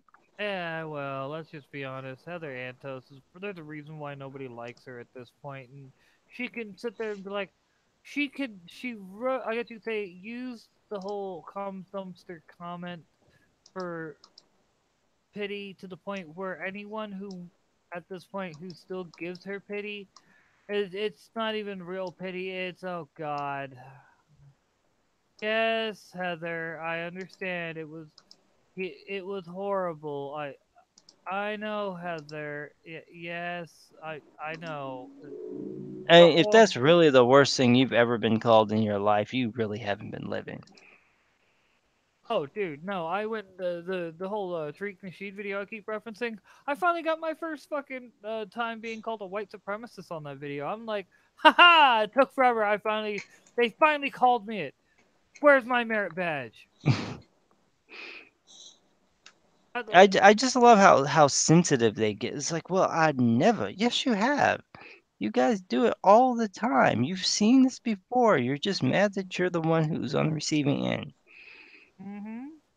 And let's be honest, Heather Antos, I don't even know what all she's done. The only reason why I know who she is because of the various controversies and whatnot. I say controversies because that one apparently spawned several others that she created. Yeah. And it's like, okay, you know, I don't know who you are, and now you've made it to where I don't want to know who you are. Well, all the controversies are her doing. I mean, it's no one else doing it. It's her.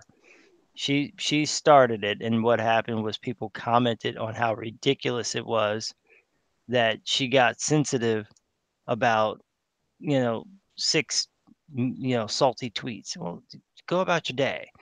I mean, you posted something, six people said something mean to you, 100 said positive things to you. Ignore it and move on, right? And you're gonna sit there and go, "Oh my God, I'm such a victim." And she started the hashtag. Her and her friends started the hashtag. It wasn't anybody else doing it. And then what happened was people made videos making fun of how ridiculous it was that she was getting sensitive over this. And then that caught on, and that was when it turned into like, "Oh my God, they're victimizing me." Nobody's victimizing you. And if they are, show me the proof. Show me And, the tweets and the DMs, and then we'll go after them. We'll target them and say, "Hey, you shouldn't have done that." But they didn't want to do that because she's lying. and that's the thing. Like, that's the other thing that really does bother me. Is every time these guys will sit there and be like, "Well, I was so offended." La da da da. Where's the receipts? I I can't show you. That would be a breach of confidence. No, no. See how that like it's always something weird like that. You know what I mean? Like that person sent those tweets to them in confidence or something, and they don't want to breach. So wait, what? You know what I mean? Now you've been listening to Mark Wade, haven't you? I can't show you the evidence that I have proving the thing that clearly never happened, but trust me, it happened. Uh huh. And you know, God damn it, Kingdom Come was like one of my all-time favorite books too. And now I'm like I can't even bring myself to read it, like to even think about reading it, just because of the fact that to me, what Mark Wade did with his second attack of an Asian person, Just like it just it boggles my mind. It's like, okay, so you're fine with, whatever. I'm gonna go lie down, and hopefully the aneurysm you've just given me doesn't kill me. yeah, I was just amazed by that as well. That he would go after Peter Simeti. Um, for what? What are you going after him for? Because he thanks people who bought his books. He's not vetting who bought his books. That's what you guys are actually going after this man for. That Hmm. someone said, "Oh, I bought your books. I enjoyed them, moving the needle." And he goes, "Thanks." And that's it. He doesn't have a conversation with them. He doesn't start following them. He's just literally minding his own business and thanking people who bought his work. And you're going to sit here and try to skewer the man and get mad at him because he has a temerity to thank people. But I like that he stood his ground and Hmm. didn't apologize and didn't back off. And what's happened? He's wound up with more sales than he had before. Which reminds me, thanks for sharing the tweet I sent you. I did that because I was like, fuck them. We're gonna make this the best month that they've ever had. Yeah, it's ridiculous. And I had already bought a couple of books.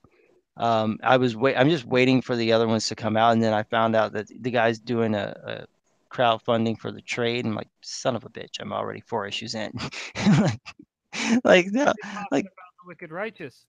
yeah, with the 13. Wicked Um, Righteous and 13. I have issues one, 2, and 6 of the Wicked Righteous, and 1 and 2 of 13. I think it's 1, 2, and 3. 4, I think, is now at the comic book stores that are near me. I just haven't been to them yet because I was out last week, so I was planning on dropping by, but I don't have any cash at the moment. So once I have the extra $1.50, which is it's that deep at this point where I can't spare the extra $1.50. But once I have the extra money, I plan on going and picking up the next issue, and I'll Well, wait till it's all done and then review it. well, quit giving the Loch Ness monster that tree fitty. Listen to this. And apparently that joke died. Oh, I feel. Yeah. I'm, uh, fuck. Yeah, sorry. I'm just. I'm sad. I'm sad. I guess the Loch Ness monster tree fitty joke is officially dead. Yeah, I'm not familiar with that one. What? Sorry, yeah. Oh, Yeah. okay. See, that's so Chef's parents in South Park, right? This is like season 1 or 2, and maybe a little bit later. Chef goes off on vacation, comes back with this woman that he's going to get married to. Well, of course, his parents show up because they're going to be, you know, they're coming to witness the wedding. Well, Chef's dad kept talking about how the Loch Ness monster would constantly try to get 350 off of him, 350 off of him, and he would go Okay. through all these different elaborate tricks, and he'd be like, "Well, there was one time I was out on a street corner, and this homeless man came up, and he was like, hey man, you got about 350?" I was like, all right, because it's a homeless man. Then that's about the time I realized it was the goddamn Loch Ness monster.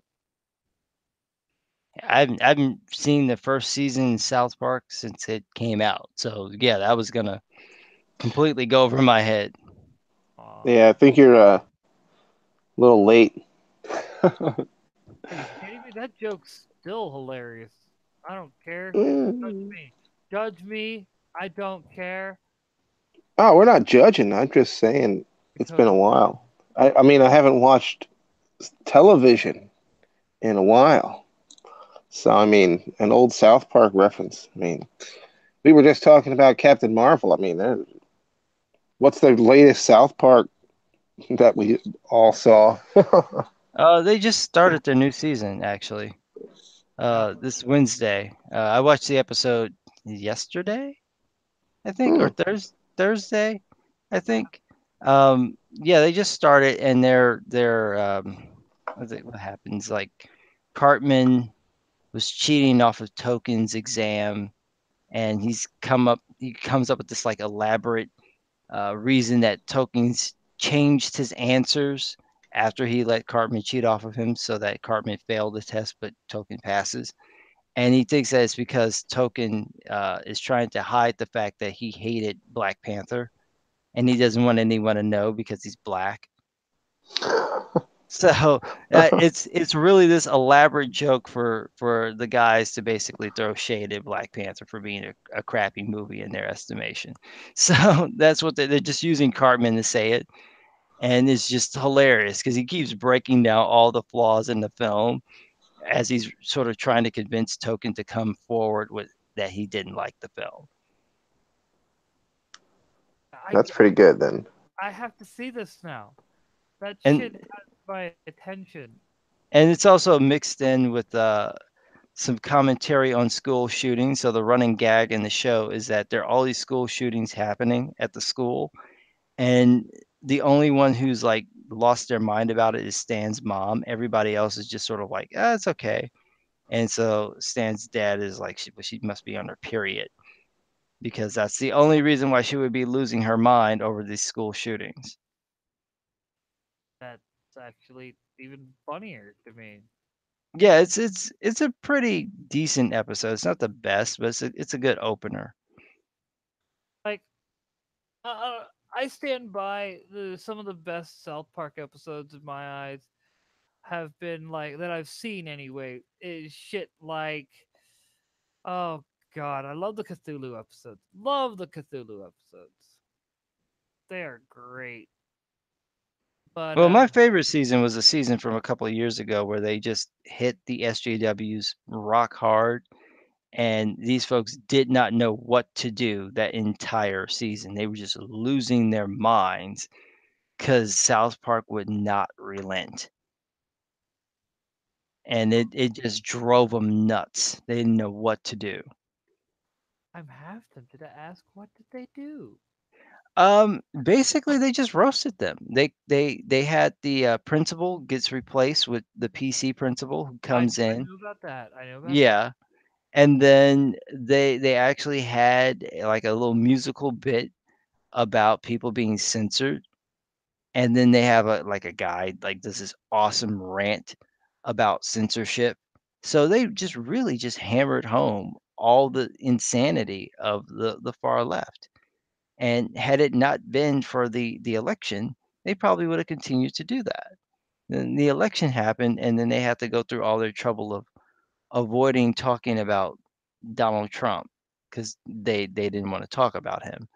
So they replaced him with Mr. Garrison, but Okay. they dressed up Garrison so that he's obviously Donald Trump. And then Garrison becomes the president of the United States.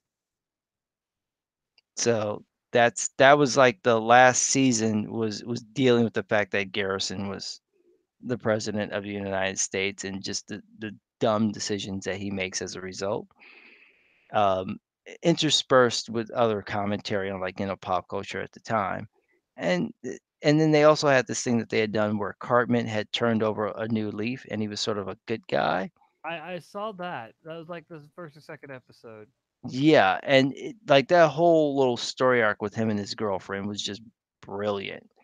It was absolutely brilliant. They reduced her down to, like, his level, so they like, she gets fat and becomes like a female version of Cartman while he's pretending to be this good guy, and basically gaslighting her the entire time, and it's all a ruse, right? It's all just a trick anyway, but it's just so well done the way that they handled that.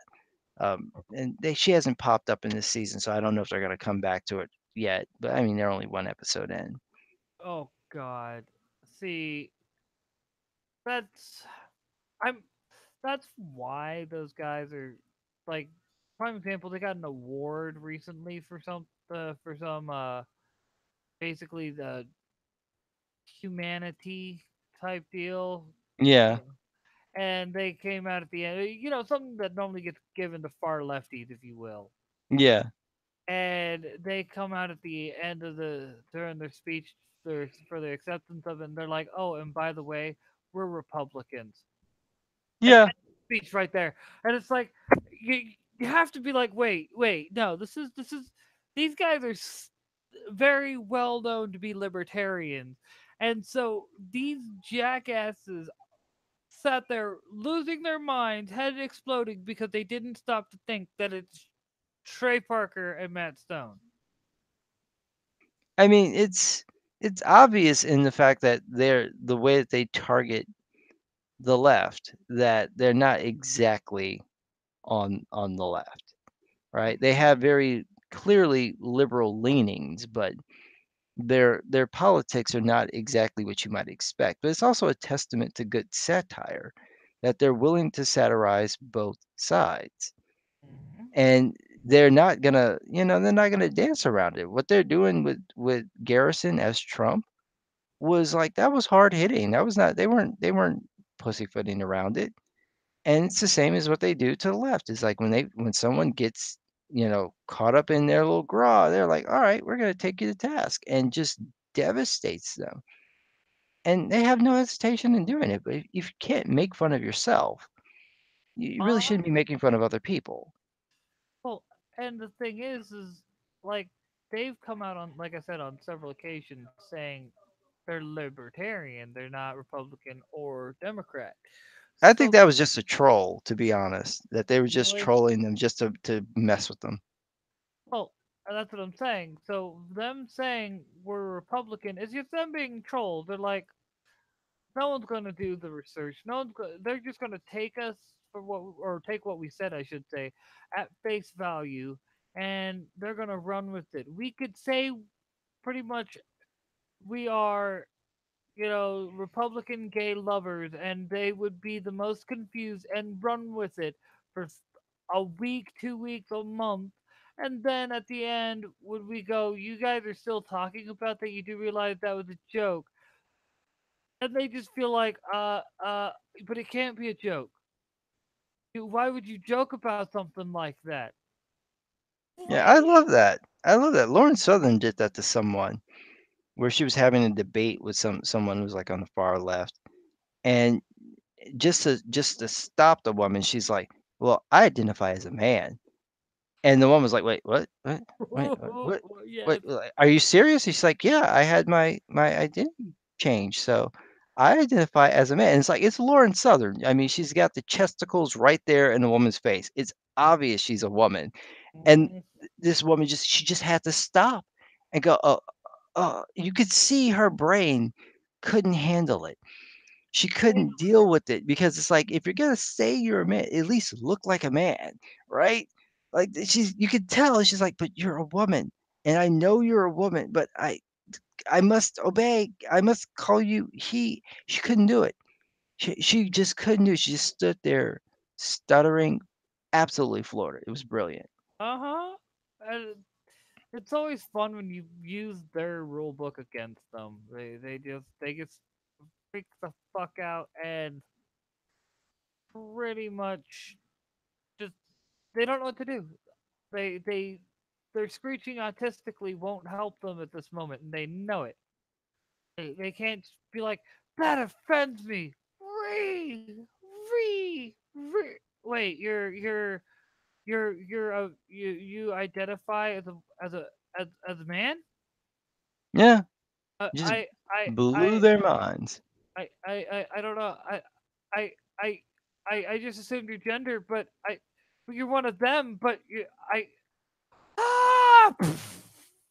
As the head explodes.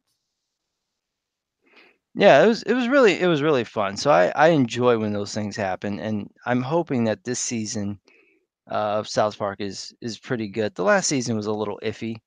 They had some hit or misses in there, and they're usually like that. So that's a little unfortunate. But from time to time, they'll get a nice solid season. Well, I mean, come on, they've been doing this for God knows how long. I mean, Yeah, that's the other problem. It's been at least 20 years.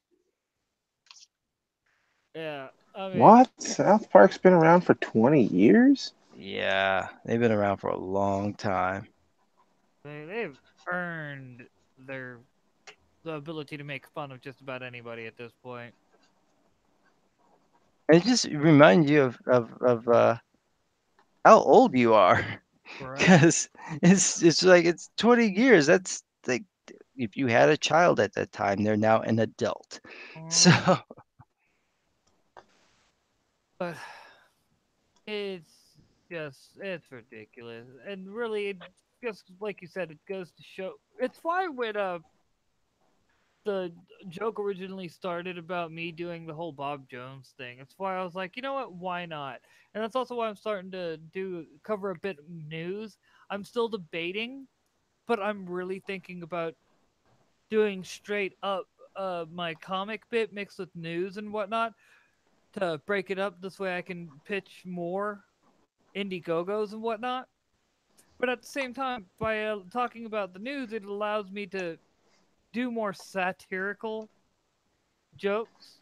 yeah, So I think that'd be fun, especially since, let's be honest, anyone like after Gail Simone, literally, someone went and took screenshots of my profile and tweeted it to Gail Simone after I'd made a comment on one of her bits, one of her tweets, and they all tried acting like Bob Jones me was real me. yeah, I after that, I'm like, all right, I'm done. I'm done. yeah. They, That's what they like to do. They like to take obvious jokes and pretend that they're serious. Only when it's not their side. When it's their side, then everybody should understand that kill all men doesn't mean kill all men. Doesn't mean that, even though we're going to use it that way, doesn't mean that we're serious. You know, it's only serious when it's you saying stuff. And that's exactly why fucking I'm really thinking about moving Bob Jones to doing more actual news. I'm putting it out there because, you know, one, I've been doing political videos, and two, figured last subject before we do call the stream quits. Yeah, I think that if it's if people can get the joke and they understand what the joke is, it works. Um, hopefully they'll get it. I mean, people should be familiar with what you're parodying, so it shouldn't be that hard to get the joke. Oh yeah, And and go ahead. as long as they come at it with a sense of humor, it shouldn't be a problem. Right. Well, like the whole thing I'm planning on doing is once I do my first official Bob Jones like comics and news broadcast. It's good, like you're gonna have make the comment. All right, America. When I told my cousin I was finally gonna incorporate news into my little broadcasts here, be able to spread the word against the reticuloids. Cousin was like, "Why am I talking about reticuloids? There are no such thing as reticuloids. I need to be talking about the globalism."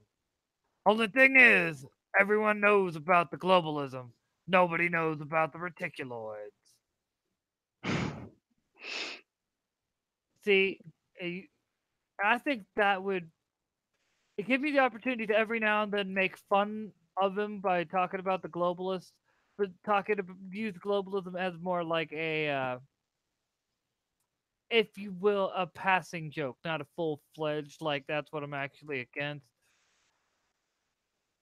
Yeah, I think that could work for you. I also think that the tying it in with the comics thing is really gonna throw them off, especially if you use their stuff. So take like their craziness, just throw it in there.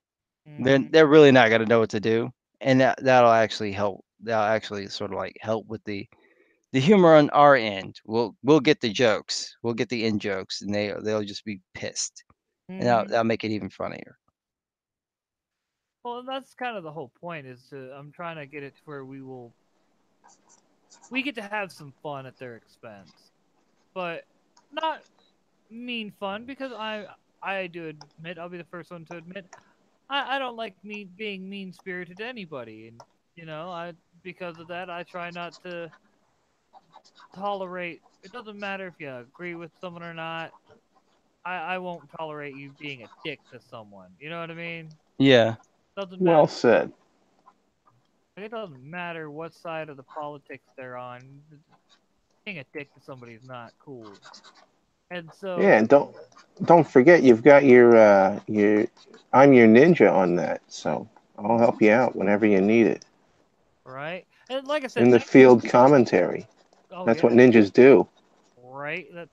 That's something to think about if it ever goes anywhere. But no, but my whole thing is I don't want to come across as quote unquote trying to what do they call it, punch down or whatever. Even though at this point we've all It's not punching down if you know if you're talking about what they're doing. It's not punching down. that's the point I'm making. It, it shouldn't be, but they will try to say it is. That's that's what'll be funny about it. But either way, it's going to be fun. That and I've like I said, I got comic book reviews. I'm actually going to start doing just because I did tell Chuck I'd start doing it. Sporkman Studios, just so you know, Chris. Okay. Chuck's the guy who's doing the Sporkman Indiegogo, Right. the writer creator. He's a really cool guy. I'm actually kind of sad he's feeling ill this weekend, so he's not doing any streaming, or else he probably would have been on. He'd probably love to have been on.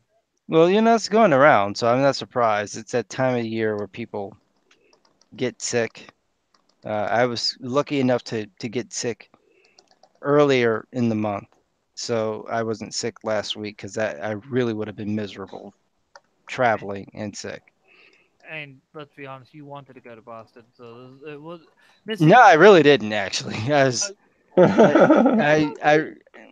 no, when I took the job, they were like, "Oh, by the way, we're gonna have to do this thing in Boston," and I'm like, "Oh, okay."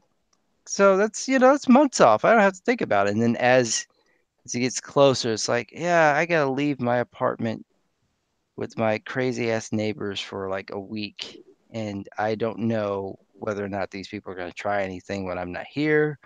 And I gotta travel, so I gotta buy stuff to travel because I don't go anywhere, so I don't have a suitcase. I don't have any of this. So it's like I'm thinking the money I gotta spend, and then I gotta get on a plane, and I don't like flying. So like I really don't want to go, but gotta go. And then when I got there, I was like, once I got on the ground, I was fine. But getting there was like, I don't really want to do this. I I thought you wanted to go the way you've been talking about it and everything. But it's because you sounded like you had a good time. Yeah, once I got there, once I was able to sort of walk around and see the city, I was entertained. The job reason for being there was kind of mundane and boring, but the actually getting to sort of see the city was fun. And then I had the displeasure of having to get back on a plane to come home. And my one pleasant thing about being back in Chicago was that there were straight streets and sidewalks, so I knew where I was going because I was so tired of being confused and getting lost that it was actually starting to like get frustrating because I think I know where I was and I have no clue where I was. Oh, like I said, Google Maps, you failed the city. Yeah, I mean I I could never tell you how to get anywhere in Boston.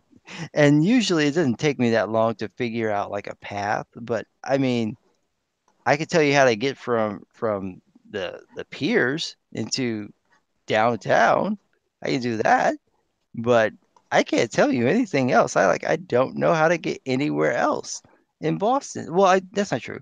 You can go from I think it's if you take uh Boylston or Beacon Street and you just walk west, that's a nice straight street. So you just keep walking west. Eventually, you will Oh, hit Fenway Park. so in other words, meaning that was the street made by a sober member of community. Yeah, we do have those. We do have those. We Yeah, I'm one of them. I'm one of them. I believe me, the other Irish don't really like me much either. We're and Gorgonite says try navigating Seattle. yeah. I don't think I want to do that. I think Boston was an experience enough for me to know that wherever else I go, I need a freaking grid because I could not find my way. And I was so concerned about getting lost, especially when I went to see Bunker Hill, because I went on like a Friday night and it was getting dark when I left. And I figured, "Oh, I got time." And apparently it just jumped by like 20 minutes where it went from getting dark at like 7 to getting dark at like 6:45. Just so it just randomly got darker 15, 20 minutes than I was expecting. So I'm expecting there to be more light, and I'm losing my light, and I'm walking through this neighborhood because this is where Google's telling me to go. So it's taking me through the residential neighborhood where the sidewalks are like the size of like a toddler's behind, and the streets is like if you laid like a 5-year old and have them stretch out. So there's barely enough room for a car to go down the street one way. All right. And then you've got these tiny ass little sidewalks. And it's like murder me here. This is where you're supposed to kill me and rob me is right here. Because there's no way to see around a corner. There's no street lights anywhere to be found. And if you do find them, they're like they're low enough that you could touch the bulb. Like how I'm short.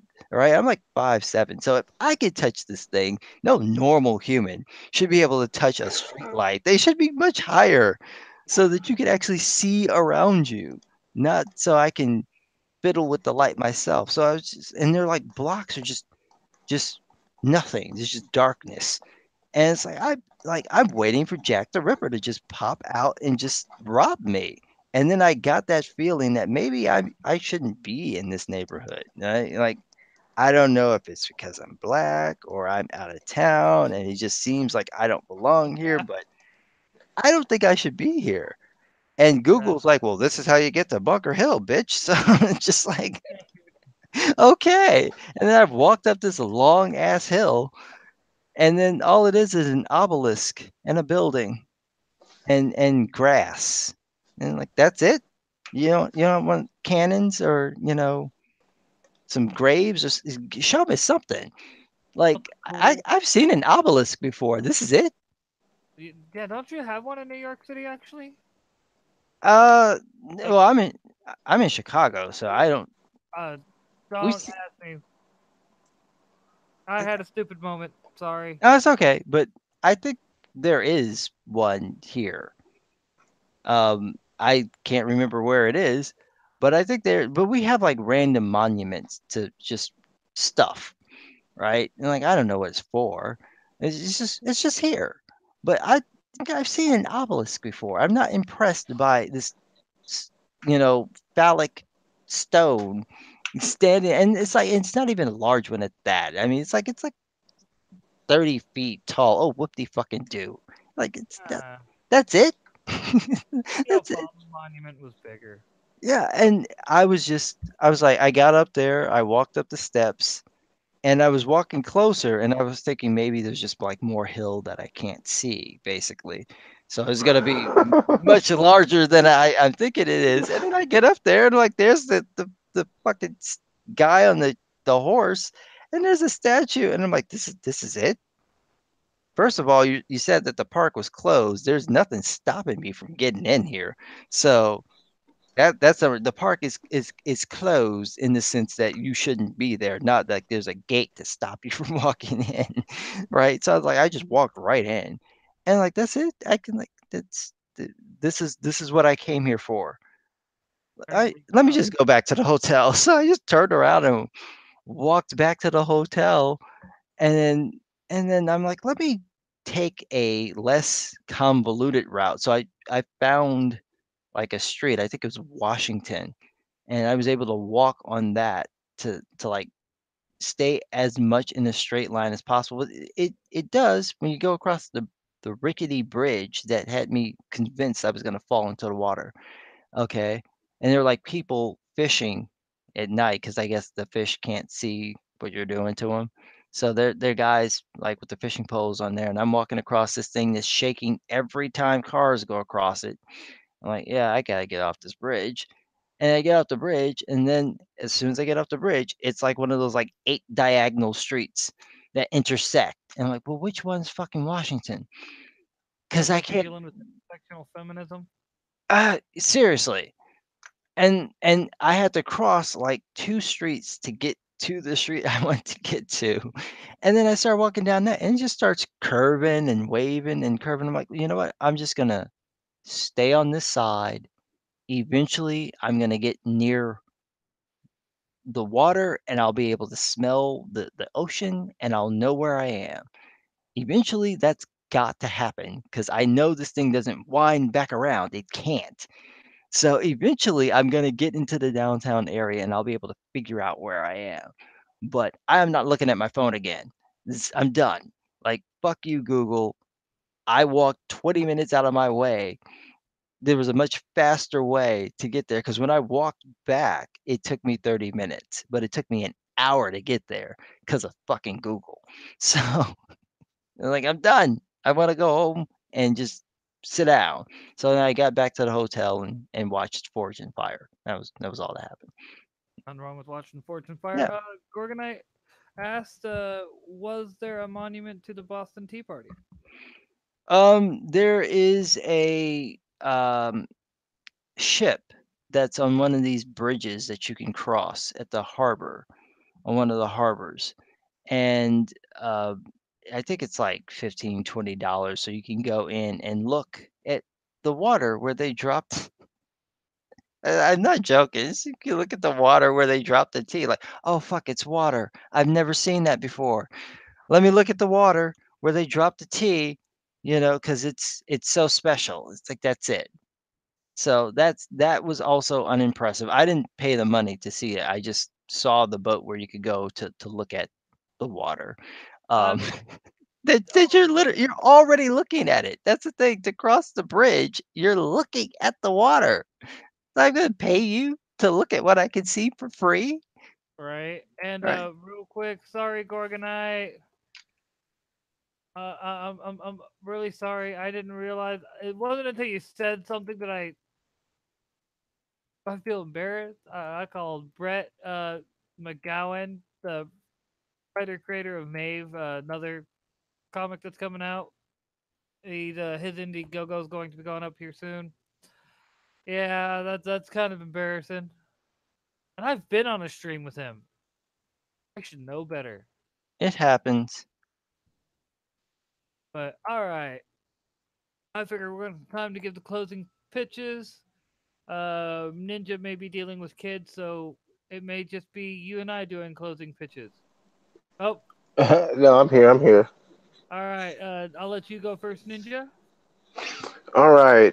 Closing pitches. First of all, if anybody knows Purity Sin, go check out her Twitter page and check out her GoFundMe. She's dealing with some things. Could use some financial aid. Anybody who's got a few bucks, toss them her way. And also, if you can, support the Spork on the Indiegogo and make that happen. That's about what I've got to pitch. All right. Chris, you're up next. So I'm just some guy. You can find me at my YouTube channel, just some guy. I don't have anything to pitch really. I'm not working on anything, so but if you guys have any Indiegogo campaigns or crowdfunding campaigns that are interesting, tweet them at me, and I'll have a look at them, and they seem interesting or something that I think is pretty cool. I'll retweet it so that it'll spread around as much as I can with my 4,500 followers. Alrighty. And as always, I'm your host, Bob Jones, Defender Against the Soy. And you can follow me on Twitter at Brainiac420. Please like, subscribe, ring the bell. And we are